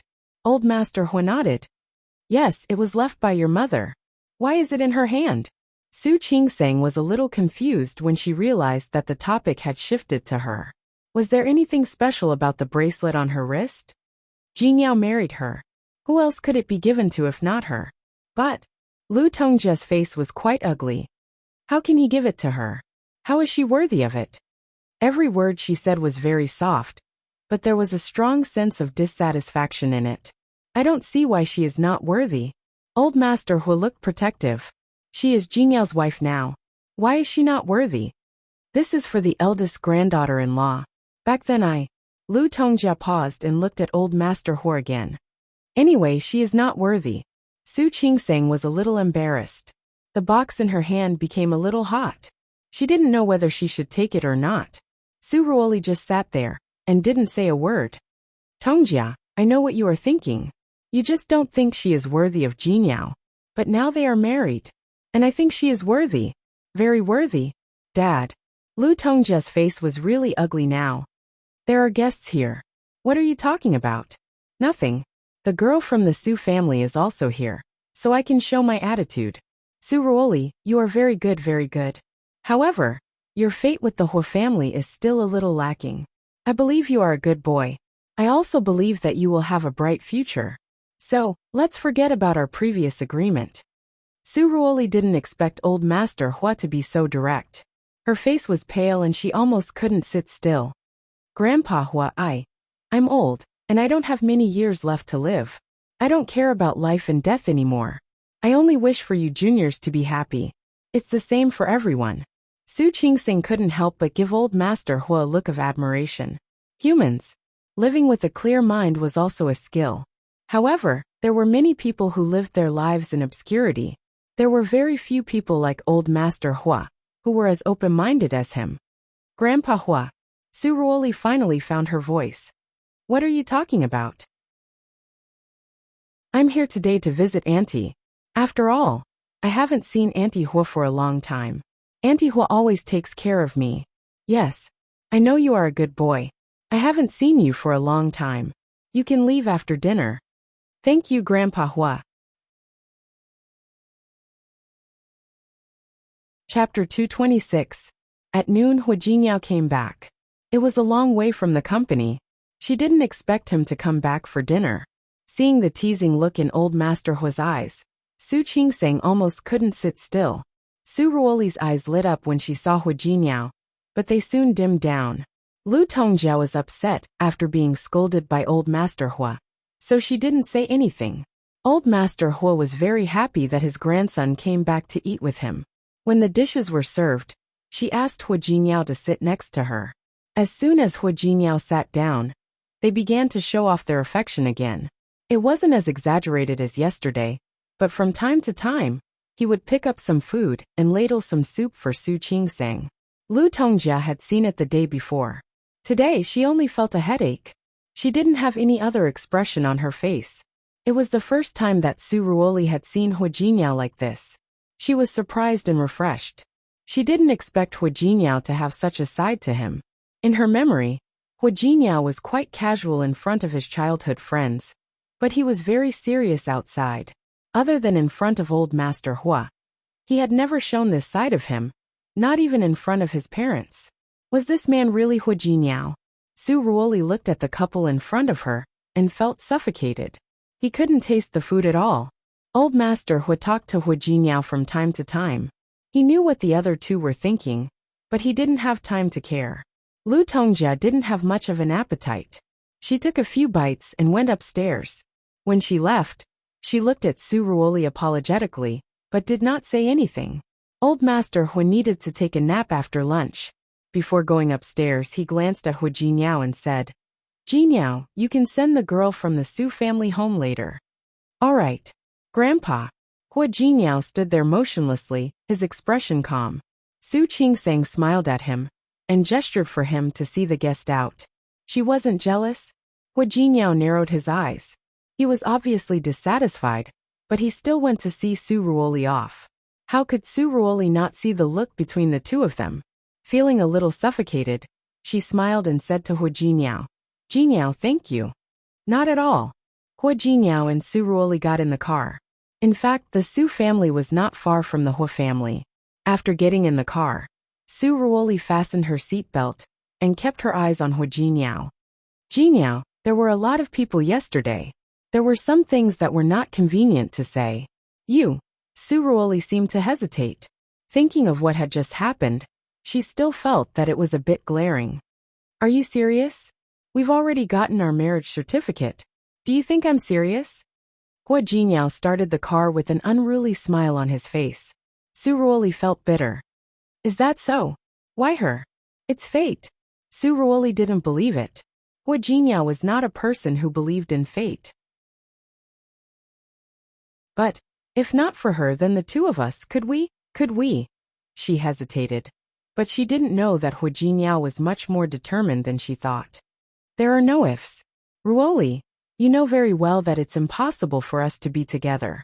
"Jinniao, Su Ruoli thought for a moment and said, "Do you care about the engagement between the Su family and the Hu family? You don't want to be restrained, you don't want." Chapter 227. Hu Jinniao's rejection was straightforward and merciless. Su Ruoli's face was pale. Looking at the road ahead, she felt that no matter how bright the sun was, she could not feel the slightest warmth. "Actually, sometimes I also think that it would be good if we didn't have that engagement back then." Su Ruoli looked forward and said, "If there is no engagement then, I don't have that engagement anymore." Hu Jinniao stopped the car in front of the Su family's house. "Ruoli, I'm married." The engagement between the Su family and the Hu family was no longer valid. "In fact, you know very well that the engagement is no longer valid." "Yes." Su Ruoli nodded in her heart. It's a long time ago. She knew that it didn't count anymore, but she still couldn't let it go. To put it bluntly, she was just stupid. Unfastening her seat belt, Su Ruoli hoped that she would lose gracefully. He looked at Hu Jinniao again with a complicated look in his eyes. "Thank you, Jinniao." After getting out of the car, Su Ruoli walked slowly inside. After taking a few steps, he turned back and stood in front of the car again. "Jinniao, there are some things that I haven't let go of, and I know you haven't either. But if I can let it go, I think you can try to let it go too." Hu Jinniao didn't speak. His lips were pressed into a straight line. He was in a completely different state from before. Su Ruoli bit her lip. She knew she had said something wrong, but she couldn't take it back. "Jinniao, no matter what, I still wish you the best. I hope you can live a happy life." She said this very sincerely, but Hu Jinniao didn't look at her. "Thank you, I will." His voice was a little cold. Before Su Ruoli could move, he had already started the car and left. Halfway to the office, Hu Yao suddenly made a turn and went back to the Hu residence. Su Qingsang was sitting on the sofa, having a video chat with Shi Mingwan. After lunch, everyone went to take a nap. The servants usually didn't hang around the main residence. Su Qingsang was alone on the first floor. She was texting Shi Mingwan about what she had seen and heard in the past 2 days. Seeing Hu Jinniao come in, she was stunned for a moment. She hurriedly hung up the video call and watched Hu Jinniao approach her. "Don't you need to go to work?" "Yes." Hu Jinniao sat down beside her. "I have a meeting in the afternoon. I still have to meet a client tonight." "Then why are you?" "I came to see you. By the way, I'll explain it to you. I'm afraid you'll be jealous." "What do I have to be jealous of?" Su Qingsang didn't feel well yesterday. However, She had seen Hu Jinyao's performance in the past 2 days. Since Hu Jinyao didn't care about Su Ruoli at all, why should she be jealous of her? Honey, Hu Jinyao was not happy to hear that at all. What you said really hurts me. Don't tell me you're not unhappy at all. Why should I be unhappy? Someone is coveting your husband. Hu Jinyao pulled Ye's body over and let her lean into his arms. Why aren't you worried? If she covets you, will you leave with her? Of course not. If she likes you, you'll abandon me to be with her? How is this possible? If that's the case, why should I be jealous? Why should I be anxious? Su Qingseng said matter-of-factly. However, Hu Jinyao couldn't bring himself to laugh. Chapter 228. Of course. Su Qingseng nodded, and the expression on her face was quite contented. Not all women are as easy to talk to as me. Hu Jinyao stared at Su Qingseng's face for a while. Instead of saying that she was easy to talk to and tolerant, it would be more appropriate to say that she didn't care about him, right? Are you really not curious? Yes, but only a little. If he wanted to say it, he could say it. If he didn't want to say it, she didn't mind. Therefore, Su Qingseng shook her head quite frankly. I'm not curious. The corners of Hu Jinyao's mouth twitched. He stared at Su Qingseng's face for a while and said, Should I thank my wife for her generosity now? Isn't it? Hu Jinyao took a deep look at Su Qingseng, his face pale. He stood up and said, I'm going to work. Go. Su Qingseng wanted to continue chatting with Shi Mingwan. Seeing that she didn't even try to persuade him to stay, Hu Jinyao felt a toothache. He took a few steps forward and suddenly stood in front of Su Qingseng again. Su Qingseng had just swiped the screen with her fingertips. She was surprised to see Hu Jinyao like that. What happened? Do you want to accompany me to work? Accompany him to work? Su Qingseng was confused. Why would I go to your workplace? No matter what, you are the future lady boss of the company. Of course you want to go to the company with me? Otherwise, the next time you come to the company to look for me, they won't recognize you. Right? It didn't matter. If she wasn't jealous or didn't care, it only meant that her taste wasn't good. Or perhaps they didn't understand how good his market was. He should bring her to the company and let her have a good look. In a place that she couldn't see, her husband had a lot of people thinking about him. However, Su Qingseng had no such thoughts. Why would I go to your company to look for you? I won't go. Just treat it as accompanying me. Hu Jinyao sat down beside her. Think about it. I still have work to do, and you'll be bored staying at home alone. Why don't you accompany me to work? What he said was right, but wouldn't that be bad? How could that be? Let's go. Seeing the anticipation on his face, Su Qingseng stood up and said, Okay, I'll go upstairs and change. No need to change, let's go. But don't worry, my wife is beautiful no matter how you look at her. I guarantee it won't be wrong. Hu Jinyao was quite famous in the company because of his family background and good looks. There was no need to say anything more, not to mention within the Tianyu group. Even in the entire Rong city, there weren't many people who could compare to him. Then there was Hu Jinyao's means. As soon as he graduated from university, he took over the position of president of Tianyu Group. Back then, Hu Mingguang was still very young, and many people in the company were quite unconvinced. However, with old Master Hu's support, Hu Jinyao shouldered the burden. Not only that, but Hu Jinyao's achievements over the years were obvious to all. Tianyu Group's business was already very big. Hu Jinyao had been leading Tianyu all these years and had rarely failed. Even if there were occasional twists and turns, he would be able to turn the situation around in the end and bring more benefits to the group. Everyone in Rong City said that Hu Jinyao was a business genius and a promising young man. Who in Rong City didn't know that such a fierce and domineering CEO was actually indifferent to women? Chapter 229. Yang Wenchang was the first one among them to know that Hu Jinyao was married. However, when he suddenly saw the boss and the lady boss coming over, he was also shocked. President Hua. From the moment Su Qingseng entered the gate of Tianyu Company, the people who greeted her all the way looked as if they had seen a ghost. She didn't know the employees, but now even Yang Wenchang was like this? She couldn't help but look at Hu Jinniao.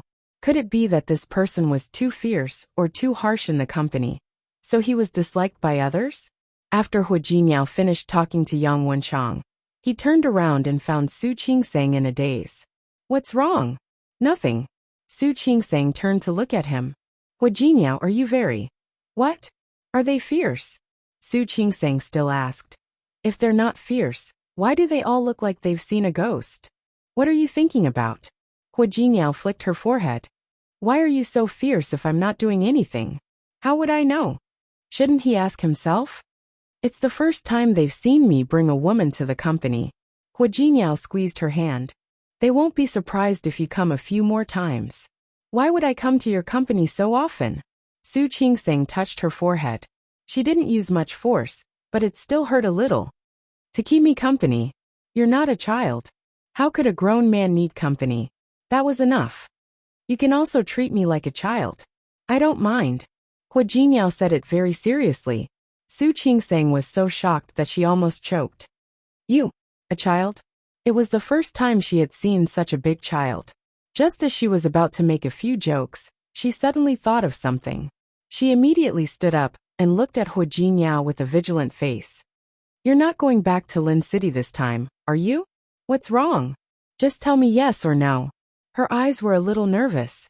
Hu Jinniao couldn't help but tease her when he saw her like this. Yes. There are a lot of things to do in the company recently. I don't think it'll be that fast. Didn't you see Qing Xianyun yesterday? His family runs a hospital. Wouldn't it be good to ask him to arrange a hospital for you? I don't want to. Su Qingsang rejected him without hesitation. She looked upset. I'm not going to resign. You promised me. He said he just came to Rong City for a few days. Even if he really wanted to come, he should let her settle the matter first, right? As for the resignation, as well as the work at hand, she originally wanted to get a master's degree in medicine from the medical university in Lin City. If she came to Rong City, she would definitely have to reapply for a new school. She also had more things to prepare for. Su Qingsang needed him to give her some time to deal with these things. If I didn't say that, would you have come back with me? Hu Jinniao took her hand and joked even more. Now that you're back, I have the final say. It won't be that easy for you to leave, he said half jokingly, half seriously. Why are you like this? Su Qingsang stood up abruptly. She couldn't help but look anxious.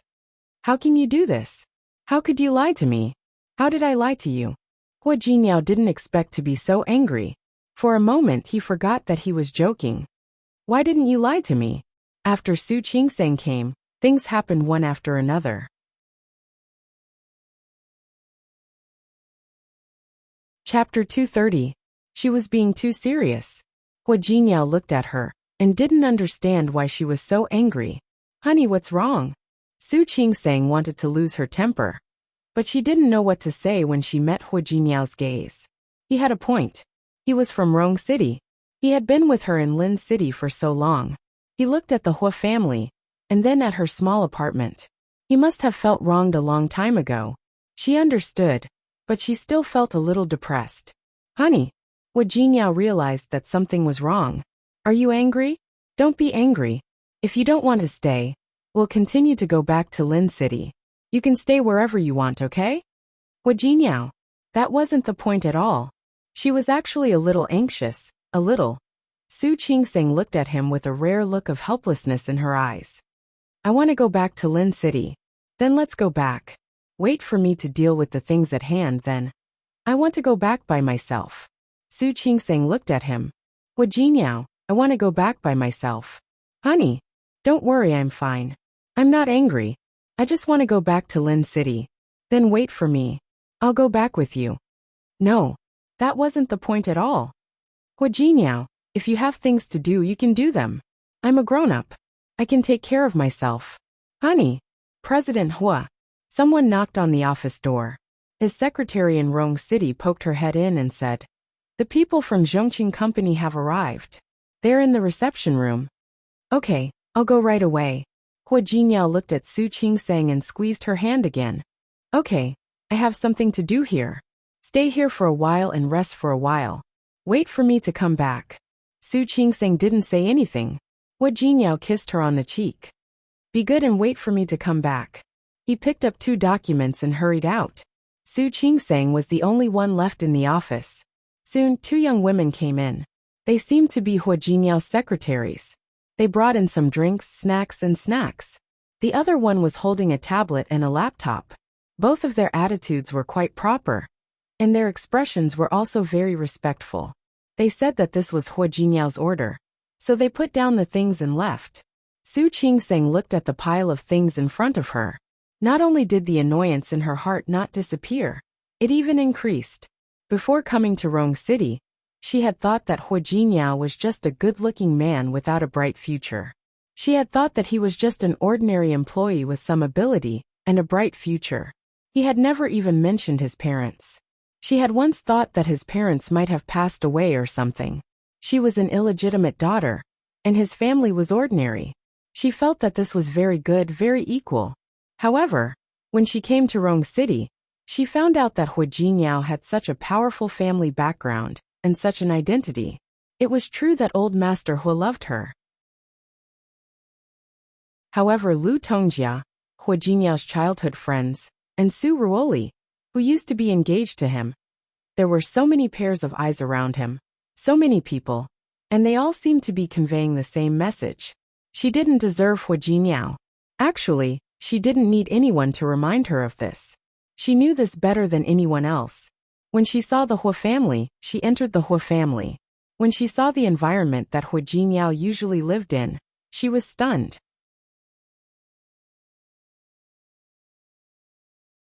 Chapter 231. She seemed to be more and more aware of the distance and gap between her and Hua Jinyao. Frankly speaking, she was not a person who easily felt inferior. In the past, she had never felt that she was unworthy of Hua Jinyao, although she was indeed an illegitimate daughter who didn't even know who her mother was. In the past, she had never thought of marrying into a rich family. Finding a man with a similar family background and spending the rest of her life with him didn't matter whether she was worthy or not. However, she didn't expect that the man she randomly married would have such an identity. Looking at the pile of things in front of her, Su Qingseng couldn't sit still. She stood up and went outside. No one dared to stop her, so she went straight outside. Lin City Su Mansion. Su Peijian hung up the phone, her expression still very ugly. After thinking about it, she felt unwilling and made a few more calls. After hanging up, she sat on the sofa and sulked. Coincidentally, Li Qianxue came down from upstairs. Seeing Su Peijian like this, she didn't rush to go out but walked to her and sat down. What's wrong? Who made you angry? Who else? In the whole of Lin City, who would be so blind to make her angry? Still thinking about Yanbao? Mom, how could Su Peijian not think about him? They had been engaged for so many years, but in the end, the engagement was broken off just like that. What kind of person did Qiu Yanbao think she was? You were on the phone just now. Yes. Speaking of this, Su Peijian was even angrier. Mom, do you know? I heard later that Qiu Yanbao has another person he likes. Really? Li Qianxue sat up straight. How did you know? It's because of Su Qingseng. She said it. Hearing Su Qingseng's name, Li Qianxue began to feel uncomfortable. Why is it related to her again? What's going on? Su Peijian told the story, and then talked about what she had done in the past few days. Su Qingseng wouldn't say something like that for no reason. She must know something. But I asked someone to investigate. Yanbao has been living a very disciplined life recently. I haven't seen him particularly close to any woman. Are you sure? Yes. The person Su Peijian hired was famous in the industry. Mom, do you think Su Qingseng didn't know and said that on purpose? It's possible. Li Qianxue was actually thinking of something else.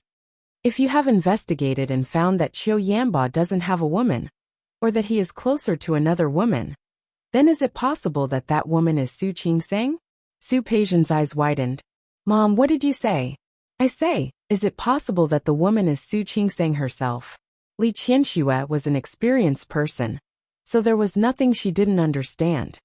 Otherwise, How could Su Qingseng know about something that no one else knows, or even can't find out? Now that he thought about it, it seemed to be the case. Su Peijian's expression was extremely ugly. How is that possible? Who was Su Qingseng? She was just an illegitimate daughter. Not to mention that she was already married. How could Yan Bo like her? Impossible. Don't worry. Maybe it's just my guess. Li Qianxue patted her daughter's hand and said, "You don't be too anxious. I think the fox will show its tail sooner or later. Don't you agree?"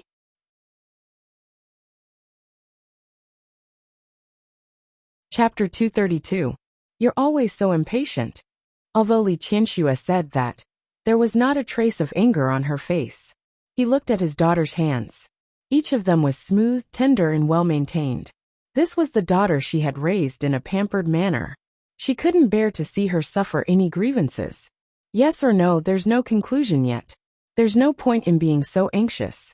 When the truth comes out and it's proven that it's her, we'll think of a way. Think of what? Silly daughter. Li Qianxue patted Su Peijian on the shoulder and said, "Sometimes, you don't have to do it yourself to deal with someone. It's not worth dirtying your hands." Mom.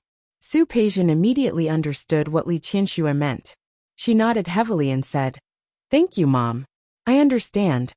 The mother and daughter looked at each other and smiled. Li Qianxue seemed to be comforting her daughter. But in her heart, she began to have doubts. Her daughter was too young after all. Perhaps she should use the power of the Li family to find out if Su Qingseng had anything to do with Qiu Yanbo breaking off the engagement. Su Qingseng, who was far away in Rong City, naturally didn't know that she had been suspected and targeted. Even if she knew, she couldn't care less. After all, she had just had a disagreement with Hu Jinyao. That wasn't really an argument. Outside the office, it was very spacious. The assistant's office and secretary's office were very busy. Further ahead was the vice president's office, which was currently closed. Su Qingseng wasn't interested, and she didn't want to go in and take a look.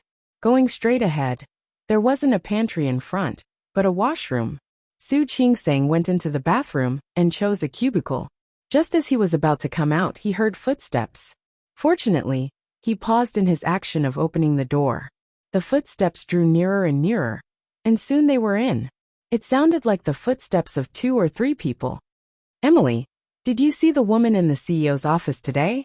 "No, I only saw his back." "What's wrong?" "I heard it's Mrs. Hua." "How is this possible? I didn't hear anything about President Hua getting married." "I don't think so either. But I heard Assistant Yang call her that."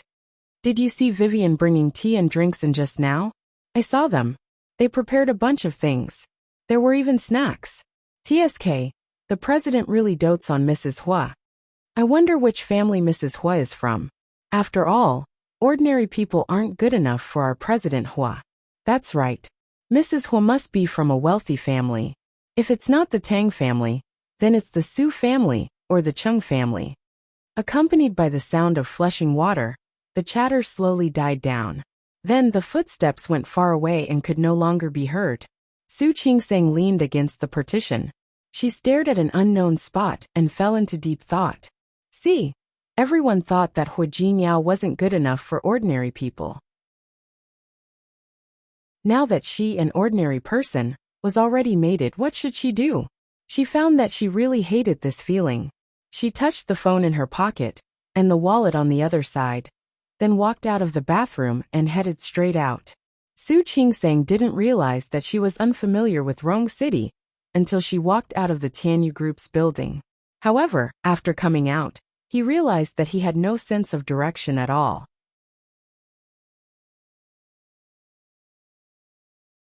Chapter 233. She rubbed her arms with both hands and turned her head back. She could go back like this, but she didn't want to. She took out her phone and found the nearest shopping mall. Su Qingseng went straight there. After walking for a few minutes, the shopping mall was right in front of her. Before Su Qingseng entered, she saw a person running out of the mall. That person ran very fast, and soon, another person followed behind him. The person behind him was a woman. At this time, she was chasing the man in front of her with some difficulty. Catch the thief. The woman was wearing high heels, and her footsteps were very slow. She could only keep shouting, "That's a thief. Catch him." Su Qingseng was stunned for a moment. She watched the thief run in her direction, and he was getting closer and closer. "Catch the thief." The woman behind her was still shouting. Su Qingseng didn't move at first, but when she saw that the thief was about to run in front of her, she stretched out her foot without thinking. The thief obviously didn't expect Su Qingseng to do this, and he was about to run over. Unexpectedly, he was tripped by Su Qingseng's foot, staggered twice and fell forward. The thief fell to the ground, and the wallet he had been holding in his hand also flew out at this time. Su Qingseng quickly stepped forward and stepped on his back. The thief was anxious and was eager to get up. How could Su Qingseng give him a chance? She exerted force again. She was wearing a pair of leather boots today. This step was very solid. The thief struggled again. The woman who had been chasing behind him had already run over. She picked up the wallet on the ground, panting. After casually checking it, she seemed to be relieved when she found that it was her own wallet. She was about to thank Su Qingseng. On the other side, an equally enthusiastic crowd had already come over and subdued the thief. A group of people was going to send the thief to the police station, and there happened to be one nearby. Su Qingseng went with them as a witness. The woman thanked Su Qingseng, and the police thanked her again. She was a little embarrassed. She had learned a few self-defense skills before, but they were all showy and useless. She was lucky today, but she was praised by these people to the point that she thought she was a chivalrous woman. He had to catch a thief, record a statement, and be pulled by that woman to thank her. It took Su Qingseng quite a while to convince the woman to give her a reward and treat her to a meal. After all the work was done, Su Qingseng walked out of the police station and finally felt cold again. She didn't want to buy any more clothes. He took out his phone to check the time. There were more than 30 missed calls. They were all from Huijiao. Su Qingseng was stunned for a moment, then realized that she had accidentally pressed the mute button. No wonder she didn't hear it. She called Huijiao back. His voice sounded eager. "Honey, where are you?" Half an hour later, Huijiao saw Su Qingseng in front of him again. Without saying a word, he hugged her. "Where did you go? Do you know you scared me to death? I thought you went back to Lin City." It was okay to return to Lin City, but he was afraid. Chapter 234. How is that possible? Su Qingseng tried to hide her fear for Huijiao. "I just got bored in there, so I wanted to come out for some fresh air." "Come out for some fresh air? Why didn't you answer my call?" Huijiao almost called the police. "Do you know how worried I was about you? Sorry, I accidentally muted my phone. It wasn't on purpose. It was really an accident." Looking at the calm look on her face, Huijiao couldn't help but pinch her cheek. "Don't do that again." "Okay, I'm fine now, aren't I?" She rushed to Tianyu as soon as she received Huijiao's call. Huijiao looked at her and restrained himself from pinching her face. He took her hand and led her into the building. "I still have some work to do. Wait for me, and I'll go to dinner with you, okay?" "Okay. Next time you go out, you must tell me. You're not familiar with this place. I'll be worried about you, you know?" "Okay." Su Qingseng didn't argue with Huijiao about these things. In fact, she just wanted to relax. Who knew that those things would happen? "Wife." After entering the elevator, Huijiao suddenly put his arms around her waist. "Are you angry?" "Angry? Why would I be angry?" "Because of going back to Lin City." Huijiao looked into her eyes. In fact, he wanted to know if she really didn't want to stay. "I'm not angry." Su Qingseng really wasn't angry. She was just a little bored. "You said you're not angry." Huijiao pinched her cheek. "Look at your face. Your whole face is showing me that I'm unhappy. I'm very unhappy, and you've made me angry." "No way." Su Qingseng was amused by him. "What nonsense are you talking about? No way? Look at your face." Huijiao turned her face to look at the mirror wall. There was an amber mirror on the bright elevator wall. Su Qingseng looked at it and saw Huijiao's face in the mirror. She turned around and looked at him. "Huijiao, you." When the elevator arrived, Huijiao's secretary was standing at the door with a document in her hand. He signaled for her to go back to his office first. He signed the documents and made some arrangements before entering his office. Su Qingsang was reading the news on her tablet. Hu Jinyao didn't want to disturb her. After dealing with business, he had time to be alone. Time passed slowly. Hu Jinyao moved quickly. Shortly after nightfall, he disposed of the remaining papers. After that, he found that Su Qingsang's body was curled up on the sofa, as if she was about to fall asleep. Hu Jinyao sat down on the sofa. As soon as his hand touched Su Qingsang's face, she woke up.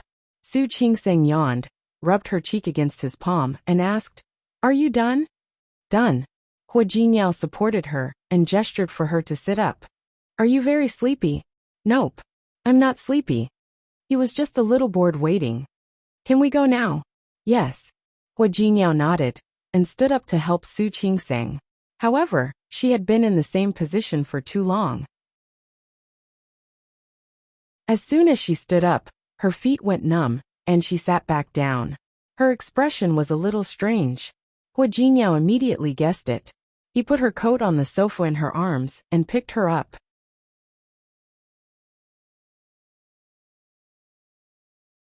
Chapter 235. Put me down. Su Qingsang was embarrassed. This was his company. What did he want to do? "Can you walk? Are your feet numb?" "Yes. But..." "No buts." Hu Jinyao picked her up and walked to the door. When he passed by the door, he gestured for Su Qingsang to take his suit jacket. Su Qingsang couldn't push him away now. She was originally holding her own clothes, but now she was holding Hu Jinyao's clothes. The two of them left the office. Most people on this floor had already gotten off work. Hu Jinyao carried her to the elevator. Su Qingsang was a little embarrassed, but seeing that no one was around, she relaxed a lot. However, when she looked at the scene of herself in Hu Jinyao's arms in the mirror wall, her face was still a little red. "Put me down." There were cameras in the elevator. Wasn't he afraid that his image in the company would be ruined? "No. You're my wife. What's wrong with me holding you?" How could Hu Jinyao not know there were cameras? So what? He and Su Qingsang were a serious husband and wife. Besides, he could get someone to take out the video tomorrow. Thinking of this, he became a little bolder. He looked at Su Qingsang's red lips and kissed her. "Not only do I want to hold you, but I also want to kiss you." Hu Jinyao. Wasn't he enough? Where did he think he was? Hu Jinyao liked to see her like this. She pouted her lips slightly, and her face was a little angry and a little coquettish. "What's wrong with me? Ha! Tell me." As he spoke, he kissed her again. Su Qingsang's face became redder, and she felt more uncomfortable. "Hu Jinyao, put me down." She called him by his full name again. Hu Jinyao had long noticed that when Su Qingsang called him, it was always Hu Jinyao. She didn't seem to have called him wife even once. Or Jinyao. Not in bed. He often used tricks on her. Hu Jinyao suddenly put his face next to Su Qingsang's cheek. He pressed his forehead against hers and looked into her eyes. The two of them breathed in the same breath, and the atmosphere was very intimate. "How about you call me husband and I'll put you down?" Su Qingsang looked at his enlarged face and the faint smile in his eyes. He looked down. "Stop messing around. If you don't scream, I'll carry you all the way today." Anyway, she was light. He worked out all year round and had a good body. Carrying her was a piece of cake. "Hu Jinyao." Su Qingsang bit her lip and looked at the elevator going lower and lower. "Put me down," she said anxiously. "You're calling me dear husband, aren't you? I'll put you down right away. What do you think?" Su Qingsang's face was burning. She was too embarrassed to call him that. "Don't mess around." Hu Jinyao clicked his tongue and said, "It seems that you enjoy my embrace more. Since that's the case, just keep hugging it." Su Qingsang was very embarrassed. It was okay to be in the elevator. The elevator was about to reach the underground parking lot. If someone saw it, the elevator arrived and the door was about to open. Hu Jinyao moved closer. "Hurry up and call." Su Qingsang bit her lip and was about to say something when the door opened, and someone happened to be standing outside. Su Qingsang was shocked. The voice that was about to come out stopped there. The person standing at the door was none other than Hu Yifan. He held the car key in his hand and seemed to be planning to go upstairs.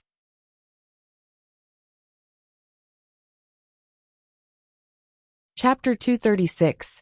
Hua Jinyao, who always suppressed him in the company's board of directors, and was never polite to him in private meetings, was hugging his new wife intimately. The two of them seemed to be planning to do something amazing. Realizing this, Hua Yifan raised the corners of his mouth with a playful expression on his face. Big brother, you're in a good mood. Did you just work overtime? He emphasized the word overtime. The meaning was obvious. Hua Jinyao was quite calm. Even if Hua Yifan saw it, he didn't intend to let go of Su Qingsang. Su Qingsang was very embarrassed. She gestured for him to let go of her several times, but he didn't move. She couldn't help but pat his back again. Hua Jinyao just looked at Hua Yifan, as if he didn't see it. Yes, I just finished working overtime. I haven't been here for a few days, and there's been a lot of work in the company. Really? I thought that big brother had always handled the company with ease. Who knew that there would be times when you have to work overtime? Hua Yifan nodded, looking as if he understood and didn't need to explain. Of course it's easy for me to handle it. But aren't you already off work? What are you doing? I forgot something upstairs. I'm going to get it now. Hua Yifan spread his hands. I'm just an idler. I can't compare to you working overtime at this hour. It's also hard. When he said it was hard, he didn't forget to look at Su Qingsang and Hua Jinyao's arms meaningfully. Wasn't it hard? He didn't come to work for a while. And when he did, he brought his wife to the company. Only Hua Jinyao would be able to do something like this without separating public and private interests, wouldn't he? Su Qingsang chose to pretend to be dead in the face of the two of them arguing. At the same time, she didn't forget to signal Hua Jinyao to let her down. Hua Jinyao only looked at Hua Yifan, as if he didn't see her movements. It's my duty. After all, my brother is too useless, so I have to work harder. Don't you think so? Hua Yifan's expression suddenly became ugly. In that case, I can only trouble you to work harder, brother. Of course. After saying that, Hua Jinyao carried Su Qingsang out. Su Qingsang tried several times, but Hua Jinyao didn't let go of her. She was so embarrassed that she buried her face in Hua Jinyao's chest. When Hua Jinyao put her in his car, she covered her face and found that it was burning. It's all your fault. She was almost too ashamed to see anyone now. What happened to me? Hua Jinyao went around to the other side to open the car door. He didn't think he had done anything wrong. Don't worry. He won't dare to say anything. Hua Jinyao. Was this something he was spouting nonsense? After all, she was Hua Yifan's sister-in-law. Now that he saw her like this, it was really. It's okay. Hua Jinyao suddenly felt that Su Qingsang's blushing face was really cute, and at the same time, he found it a little funny. Honey, you're a married couple that I've held a marriage certificate with. So what if I hug you? Su Qingsang didn't want to talk to him anymore. Seeing her like this, Hua Jinyao couldn't help but lean over and kiss her on the cheek. All right, let's go eat. Su Qingsang touched her forehead helplessly. Looking out of the window, she suddenly felt that Hua Jinyao becoming the president of Tianyu Group might really be a mistake by the old master. Otherwise, how could this happen? What are you thinking about? Hua Jinyao started the car. Because it was still the evening rush hour, the car was very slow, so he had time to chat with Su Qingsang. Su Qingsang shook her head, got rid of those speculations, and changed the subject.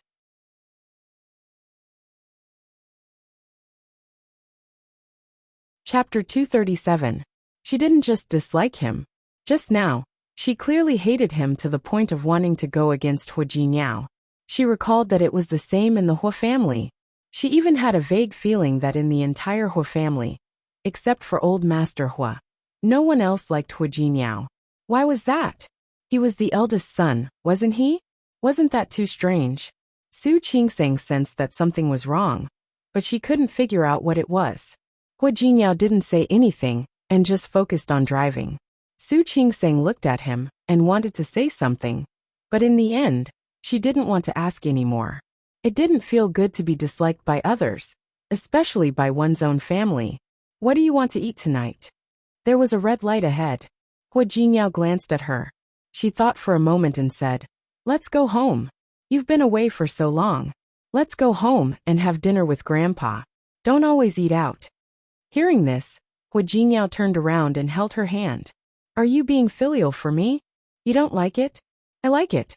I like it very much. Hua Jingyao chuckled. In fact, Su Qingseng was a simple person. If others were good to her, she would be good to them. She didn't like the Hua family, but old Master Hua was good to her, so she thought about him. Okay, let's go home. In fact, if it weren't for Lu Tongjia, he would have wanted to go home. He was just afraid that she wouldn't want to see them and feel uncomfortable. Hua Mingliang and Hua Mingmei usually didn't eat at the Hua family mansion. When they got home, only old Master Hua, Hua Mingguang, Lu Tongjia, Su Qingseng, and Hua Jingyao had dinner together. Old Master Hua was very happy to see his grandson back for dinner. He thought that his grandson wouldn't come back. Su Qingseng was happy to see her grandfather so happy, so she sat next to him. Hua Mingguang was a little surprised to see this scene in front of him. This daughter-in-law had some sense. She knew who in this family needed to be pleased the most. Su Qingseng was already hungry. After all, she had helped catch the thief in the afternoon. With Hua Jingyao around, they were able to enjoy the meal quite comfortably, except for Lu Tongjia's occasional glances. However, Su Qingseng had already calmed down a lot. After all, for people who didn't like you, no matter how much you did, they didn't like you. After dinner, the group went to the living room. Old Master Hua asked someone to bring out a chessboard and played chess with Hua Jingyao. Su Qingseng sat next to Hua Jingyao and watched them play chess. She didn't know much about chess, but she barely knew the rules. She knew that Hua Jingyao was good at chess. She knew that he could beat Old Master Li in chess. What she didn't expect was that Hua Jingyao could even defeat Old Master Hua. Lu Tongjia felt suffocated as she watched the loving and harmonious scene between the grandfather and grandson. She stood up and was about to leave, but Hua Mingguang held her arm and asked her to sit down. Lu Tongjia glared at her husband. It was his business if he wanted to stay and watch. She didn't want to. She wanted to stand up again, but Hua Mingguang pressed her down again.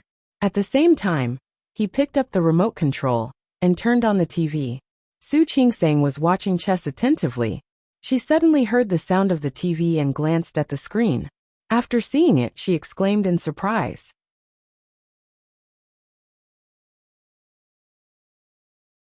Chapter 238. Today a Good Samaritan incident happened in our city. Because I was there, I have the first piece of information. Su Qingseng looked at the introduction below and realized that the woman was actually a host of the local TV station in Rong City. She didn't add fuel to the fire. Instead, she vividly described how Su Qingseng had saved the man's life. After saying that, her expression changed. Unfortunately, this warm-hearted young lady refused to accept my gratitude. She left after doing a good deed. I really want to see this beautiful and brave lady now. I really want to thank her. Su Qingseng almost wanted to laugh. No wonder this woman was so talkative at the police station. So she was a host. But the mood changed again. The host smiled brightly and gently moved a finger. I know the name of my benefactor. Su Qingseng was shocked. Sure enough. Please see my beautiful and brave Miss Su Qingseng from the distant Lin City. Or if there is a kind-hearted person who knows Miss Su Qingseng's whereabouts, please give me Miss Su's contact information or address. I want to visit her to thank her. Su Qingseng wasn't the only one staring at the screen. Everyone else was staring at the screen. After reading this part of the news, everyone turned to look at Su Qingseng. From Lin City, named Su Qingseng? Hua Jingyao narrowed his eyes and stopped playing chess. Honey, the person she was talking about isn't you, is it? Su Qingseng smiled a little awkwardly. Would you believe me if I said no? Honey. Hua Jingyao held her hand tightly. I didn't know you were so good at martial arts. Don't listen to that person. I don't have any martial arts skills. Su Qingseng held her forehead. I was just lucky today. You call that luck when you defeated the enemy in one move. Hua Jingyao didn't believe it at all. I said that woman was talking nonsense. How could she be so good? Su Qingseng looked at these people and explained what happened during the day in a low voice. What she said was completely different from what the host said. However, It didn't stop the Hua family from listening carefully. Especially old Master Hua. He had wanted to be a soldier before. But because he had to take care of his family's business, he wanted to support them in another way. Therefore, the person who joined the army that year was his brother, Hua Yangyuan. Later, because Hua Yangyuan was injured on the battlefield, he was transferred to a civilian position. Hearing Su Qingsang's courage and boldness, he was very happy. Good. Okay. He's a good boy, Grandpa. Su Qingsang blushed. It's really not a big deal. It's just a very, very small matter. It's already amazing enough that I helped when I saw injustice. Furthermore, he was able to remain calm and composed. All right. It's really rare. Old Master Hua looked at Hua Jinyao as he spoke. Jinyao, you've married a good wife. Of course. Hua Jinyao put his arm around Su Qingsang's shoulders. When Old Master Hua praised her, he also praised himself. I've always had good taste. Yes. Good. Old Master Hua was happy. Qingsang, don't be in a hurry to leave. Stay for a few more days. I'm glad you're here. I will.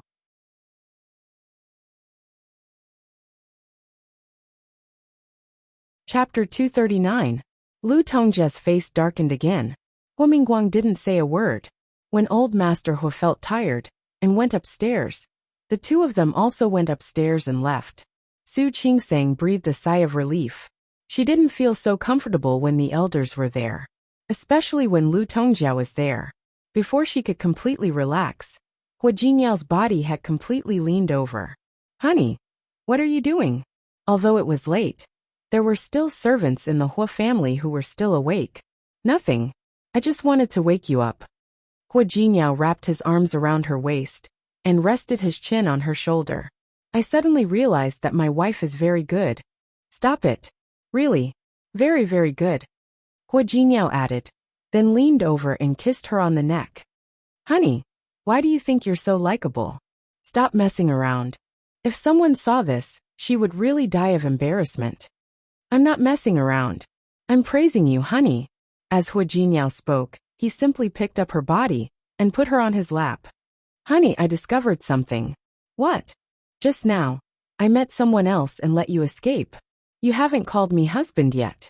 Su Qingsang blushed again, feeling very uncomfortable. She quickly moved away from Hua Jinyao's arms. It's getting late. I'm going to take a shower. Su Qingsang ran as fast as a little rabbit. Don't run. Hua Jinyao got up and chased her. Are you going to call me husband or not? Su Qingsang pretended not to hear him and ran faster and faster. Hua Jinyao quickly caught up with her. When Su Qingsang ran back to the room, there was nowhere to run. Hua Jinyao closed the door with an evil smile.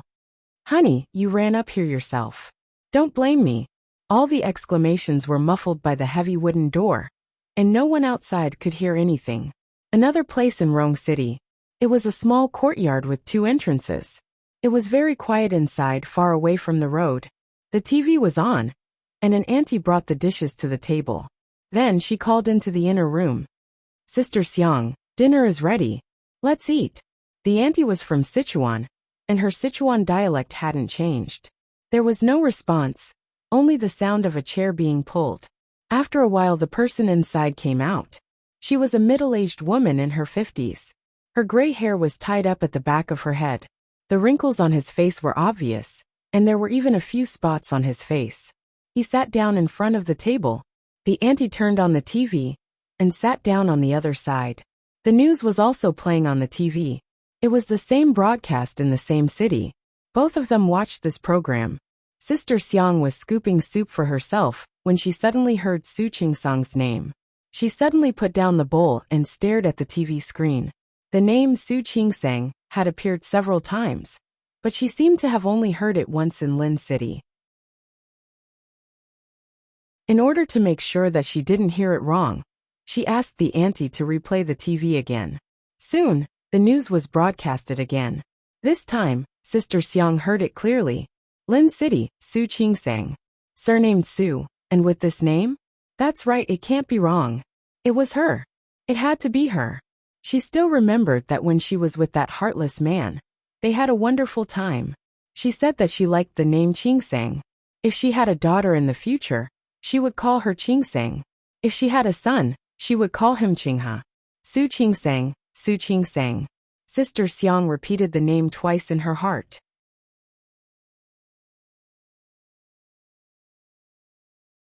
Chapter 240. Her mind was a little confused, but she was more excited. Countless thoughts kept surging through her mind, until the auntie called her. Sister Xiang, why don't you eat? The dishes are going to get cold. When she came back to her senses, Sister Xiang was looking at her with an inquisitive and a little worried gaze. She smiled at the auntie to show that she was fine. This smile stunned the auntie for a moment. She hadn't seen Sister Xiang smile for a long time. Sister Xiang's expression couldn't immediately calm down. She endured it, and the expression on her face slowly returned to normal. Sister Xiang. The auntie finally couldn't restrain her curiosity. What do you think of today's dishes? Pretty good. Sister Xiang, you haven't gone out these days. Do you want to go out today? The weather forecast says that it will be sunny these few days, and it will rain in a few days. It will snow in a few days. Okay, I'll go out for a while. The auntie became more and more frightened. It seemed that Sister Xiang was really going to go out. She hurriedly said, I'll get the car ready later. Where are you going? I'll accompany you. Look at you. It's too late now. You'll go out tomorrow. That's right. The auntie smiled. She focused on eating again. However, she still felt that there was something wrong with Sister Xiang today. Sister Xiang glanced at the screen and thought that she must go out tomorrow. She wanted to find Su Qingsang. She wanted to tell her that she was her mother. And she wanted to tell her that Sister Xiang suddenly stopped eating. She had just found out that Su Qingsang was in Rong City. The excitement of knowing that she was in the same city as her had faded away. She thought of something else. She had once promised that as long as Su Qingsang lived a good life, she would never acknowledge her in this life. She had promised that she would not acknowledge Su Qingsang. Since that was the case, why should she acknowledge her? Her heart sank bit by bit, and Sister Xiang's face returned to its usual gray color. The auntie watched Sister Xiang's expression change and didn't react at all. She had been with Sister Xiang for many years and had long known that Sister Xiang was like this. Gloomy, cold, serious, and not easy to get close to. Sister Xiang's eyes returned to the screen. The program had long been changed. She couldn't even hear that name anymore, let alone that person. Now what was she going to do? After being pestered by Hu Jinniao for most of the night, Su Qingsang didn't even have the strength to fight back. His hands and feet were weak, and he was too lazy to even move his fingers. She glared at Hu Jinniao, then turned her back to him. She didn't want to look at him at all. Hu Jinniao shamelessly reached out to put his arms around her waist and put his chin on her neck. Honey, are you angry? Who has the time to be angry with you? Su Qingsang refused to admit it. She patted his hand and asked him to let go of her. However, such a simple action caused her arm to ache. His anger grew. Let me go. I won't. If you don't let go, I'm going to get angry. If I let him go, I'll be discouraged. Hu Jinniao nibbled on her neck as he spoke. Honey, I can't sleep well without you in my arms. Nonsense. So you haven't had a good night's sleep for the past 30 years? Yes, Hu Jinniao said half-truthfully. Before you married me, before you let me hold you to sleep, I had nightmares every day.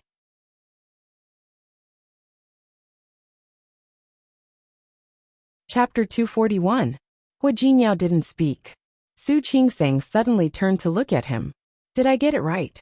Are you hiding something from me again? How could I? I'm lying in front of you now. How could I hide anything from you? As Hu Jinniao spoke, he put his arm around her waist and pulled her back into his arms. You better not. Su Qingsang didn't like being lied to. She didn't want Hu Jinniao to lie to her again in the future. Honey, I just suddenly realized that I seem to be too merciful. You're still so energetic. Why don't we do it again? No. Her waist was going to break if he did it again. Hu Jinniao, give me a little more. Don't do it again. There was a hint of pleading in her words. Hu Jinniao also knew that he had gone too far just now. He was just joking. All right. If you say no, I won't. Hu Jinniao lowered his head and kissed her on the lips. Honey, go to sleep. Don't disturb me. I'll naturally fall asleep. As she spoke, she didn't forget to pull his hand away. Stay away from me. I really want to sleep. I just want to sleep. Do you hear me? She was really sleepy. Ever since she got together with Hu Jingyao, she felt that she didn't have enough sleep. However, this guy didn't know how to control himself at all. He did it again and again. He wouldn't let her go unless he squeezed out all her energy. He was really too bad. All right, I'll let you sleep. I swear. I promise I won't do anything stupid, okay? Su Qingseng yawned and reluctantly believed him. She was really sleepy. After closing her eyes for a while, she fell asleep. Hu Jingyao watched her fall asleep easily. He tightened his arms and held her in his arms. He fell asleep smelling the faint fragrance of her body.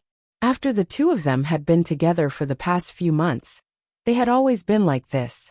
However, he didn't know if what Su Qingseng had said before had some effect. That night, the nightmare that hadn't come for a long time came again. Those familiar scenes that were engraved in his bones replayed over and over again. Hu Jingyao tried his best to get rid of them, but in the end, he could only wake up panting. It was dark in front of him. He reached out his hand to turn on the light. The familiar environment allowed him to relax. The warmth at his side made him turn his face away. His eyes fell on Su Qingseng's face. Was that a guilty conscience? Does it count? Shaking his head to stop thinking about that, he put his arms around Su Qingseng's waist again and let her snuggle against him. Su Qingseng didn't wake up. She found a relatively comfortable position in his arms and fell asleep again. Her breathing was long and balanced, and her cheeks were flushed with a healthy and attractive red. He leaned over and kissed her on the cheek, his gaze gentle. Since he didn't intend to let her know about some things, then he would never let her know. Hugging her waist tightly, he pressed her body closer to his before falling asleep again. This time, the nightmare did not come. It was a dreamless sleep until dawn. Su Qingseng stayed in Rong City for a week. Over the past week, Hu Jingyao had been very busy and had a lot of things to do. She didn't stay idle either. She knew what Hu Jingyao was thinking. He wanted her to have a chance to come to Rong City. She had also seriously considered this matter. It was true that Cheng Xinyan's family owned a hospital. They also owned 2 Class 3 Grade A hospitals, but they were both private. The fees weren't low, and there weren't many patients.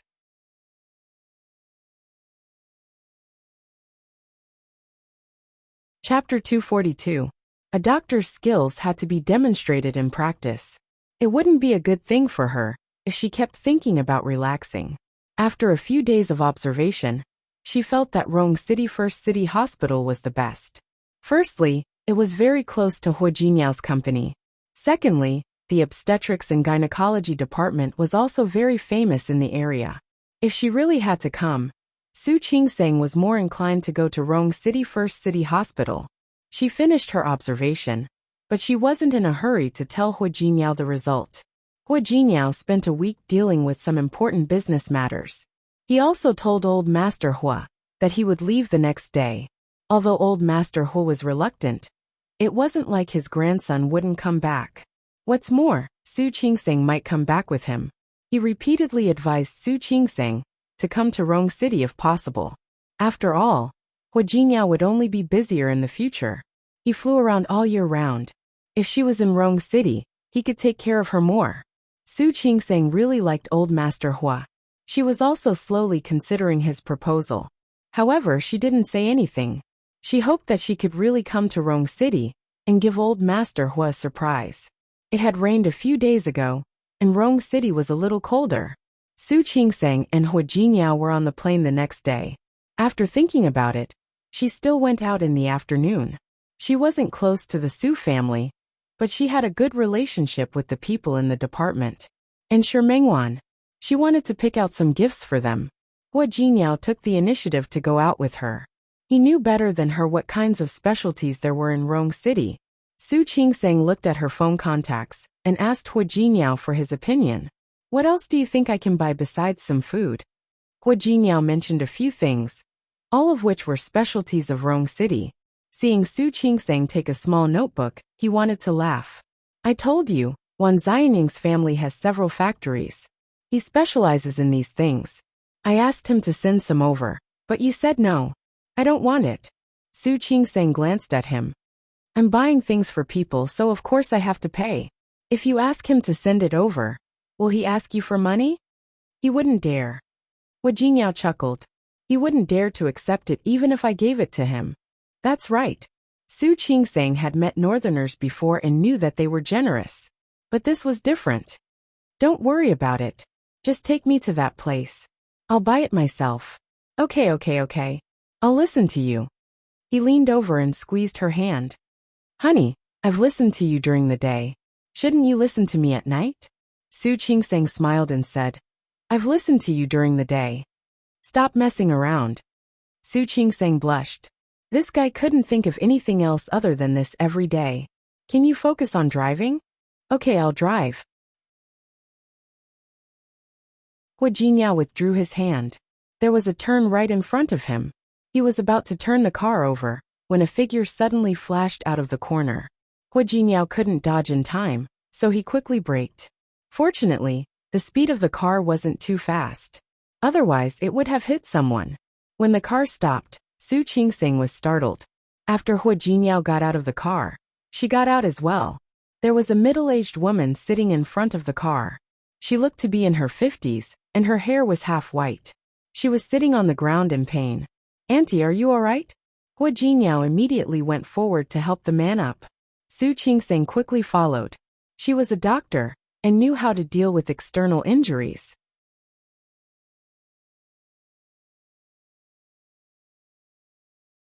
Chapter 243. Don't move her. I'll check for her. People at this age were most afraid of bumping into things. It would be bad if something happened to them. Su Qingsang squatted down and said softly to Xiang Kaiping, who was sitting on the ground, Auntie, I'm a doctor. Can you tell me where you hit yourself? Where does it hurt? Can you move your hands and feet? Xiang Kaiping looked at the young woman in front of her. Her face dazzled her for a moment. Perhaps not quite. But she did look like that person. She did not look like herself, but more like that person. She almost didn't need to ask anymore. Just by looking at this face, what else could she not understand? Auntie. Hu Jingyao squatted down as well. At the same time, he took out his phone to call an ambulance. Su Qingsang reached out and waved her hand in front of Xiang Kaiping. Auntie, can you hear me? Auntie. You? Xiang Kaiping said you twice, but she couldn't bring herself to say it. Where does it hurt? Tell me. Su Qingsang was afraid that she would hit herself too hard. As for why he didn't say that he hit hard, she was sitting in the front seat, so she knew that Hu Jingyao's car didn't hit the woman. She was just startled by the sudden appearance of the car and fell. She called out a few times, but the auntie only had a pained expression on her face. She didn't say where she was hurt. Su Qingsang's expression suddenly changed. Was this old auntie here to blackmail her? She couldn't help but look at Hu Jingyao. Hu Jingyao had already finished the call. Soon the ambulance arrived. When he saw the worried look on Su Qingsang's face, he was confused. Qingsang, what's wrong? Qingsang? Yes, it's her. Xiang Kaiping's eyes, which were already a little misty, widened again. It really was her. You. Xiang Kaiping was so agitated that she blushed. His voice also became a little sluggish. All these years, other than the auntie who took care of her daily life, she basically didn't speak much. He couldn't find the words to organize his words. Seeing this, the suspicion on Su Qingsang's face was replaced by worry. Auntie, are you all right? Auntie. How could she call her aunt? I am. Xiang Kaiping was about to reveal her identity when she felt a pain in her waist. Auntie, don't move. You might have accidentally twisted your waist. As Su Qingsang spoke, she pressed Xiang Kaiping's body down to prevent her from getting up. Xiang Kaiping wanted to say something, but when she saw Hu Jingyao standing there, she couldn't say anything. Hu Jingyao also thought that the woman who suddenly fell to the ground was a scammer. This kind of thing happened too often, especially to someone like him who drove a luxury car. However, even if it was a scam, he was not afraid. However, this woman didn't look like an ordinary scammer. She had been acting very well up until now, and she didn't ask for much compensation. Also, why did she keep staring at Su Qingsang? Do you think it's easier to talk to women? Auntie, bear with it for a while. I'll take a look at your wound and do some emergency treatment. Su Qingseng noticed that the woman had been staring at her. She seemed to be on guard, but it also seemed to be something else. She whispered in a very gentle voice, "Don't worry. I'm a doctor." Doctor? Her daughter was actually a doctor? The bitterness in Xiang Saiping's eyes deepened. All these years, she had never seen her daughter. I didn't even know she was a doctor. Good, very good.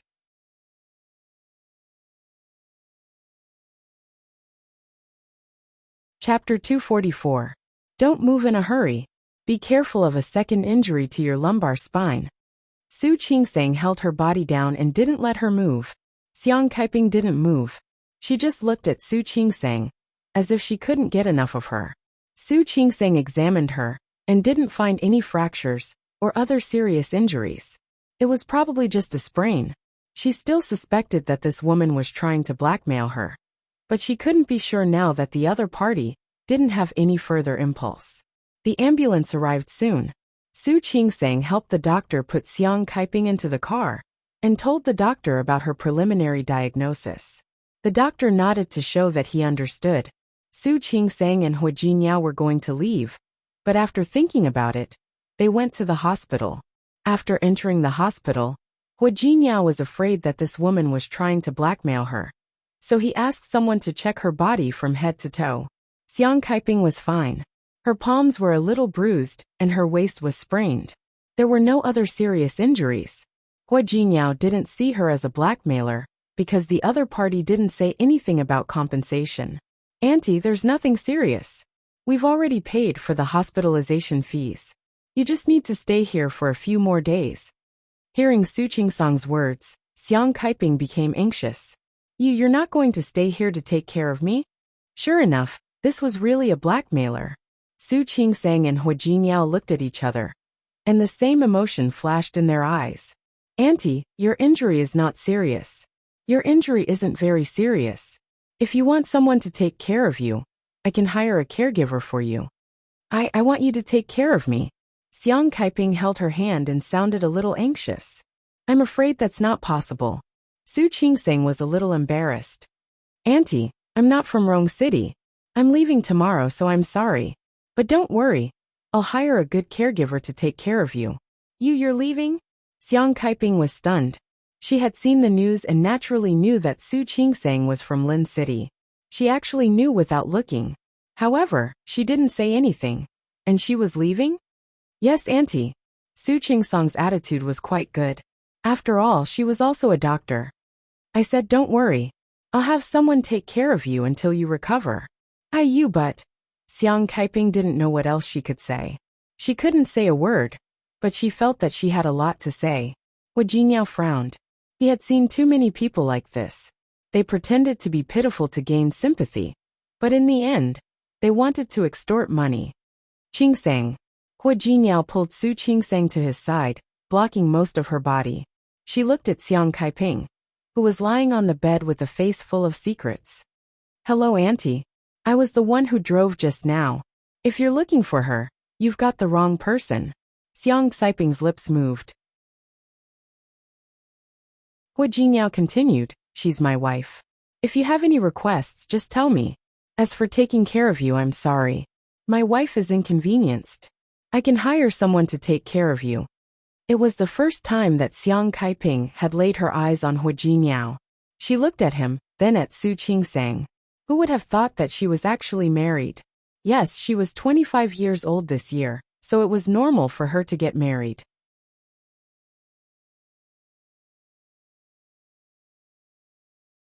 Chapter 245. Auntie, just say it. It was just a sprained waist. He also wanted to see how much this woman could ask for. What do you want? Xiang Kaiping looked at Su Qingseng again. I want her to take care of me for 2 days. Impossible. How could Hu Jinyao let his wife take care of a stranger? How much money do you want? Just say it. Or what compensation do you want? Just say it. But she can't stay and take care of you for a few days. I don't want money. Xiang Kaiping didn't expect that one day, she would be misunderstood as asking for money. She was anxious. I really don't want money.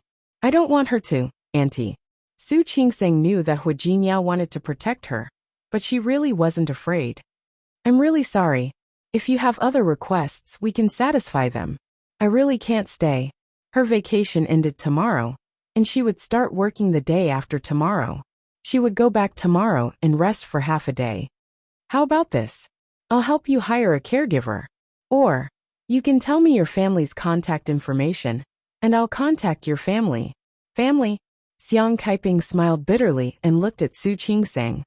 I have no family. Su Qingseng was speechless and turned to look at Hu Jingyao. What should she do? Hu Jingyao frowned, looked at her, and shook his head. He gestured for her to ignore him. Auntie, I understand how you feel. But we do have something to do. How about this? I'll ask someone to come over.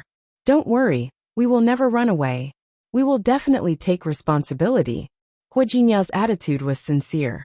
If it weren't for Su Qingseng's kindness, he would have called his assistant to deal with this matter. Xiang Kaiping looked at Su Qingseng and wanted to say something but stopped on second thought. Her eyes were red. Hu Jingyao didn't have the patience to watch this kind of sad drama. He squeezed Su Qingseng's hand and gestured for her to leave with him. Auntie will leave first. Don't worry, we promised to take responsibility until the end. Qingseng, let's go. If she didn't let Su Qingseng contact with that woman, who knew what she wanted? Xiang Kaiping was still struggling. She knew that she had wronged Su Qingseng, but she wasn't sure if Su Qingseng would accept her. She was even more afraid that Su Qingseng wouldn't believe her. She was also afraid that Su Qingseng would blame her for not taking care of her after believing her. By the time Xiang Kaiping realized what was going on, Hu Jingyao had already left with Su Qingseng. Hu Jingyao did not go back on his word. Yang Wenchang soon arrived. She was here to deal with this incident, which seemed to be a small matter in Hu Jingyao's opinion. Xiang Kaiping's disappointment was obvious. But no matter how hard she asked, Yang Wenchang refused to reveal any more information about the two of them. Su Qingseng and Hu Jingyao were not in the mood to shop because of what happened to Xiang Kaiping. Let's go. We'll go home after we buy some things. Alright. Su Qingseng didn't refuse, but she still felt that something wasn't right. Hu Jingyao, did you notice that there was something strange about that auntie? Especially when he looked at her. It seemed like there were thousands of words in his eyes. It was the first time Su Qingseng had been looked at like that. That feeling was really subtle. Did I? Hu Jingyao thought so too, but his feeling was completely different from Su Qingseng. I think there's something wrong with her eyes. Why? You're tuning in to the Li Mei's Wuxia Whispers YouTube channel. We're so grateful for your support, and don't forget to subscribe to join us on this incredible journey through captivating stories. Your generosity through donations truly makes a world of difference, as it's the primary source of revenue that allows me to expand and enhance this channel for you. Thank you from the bottom of my heart for being a part of this adventure.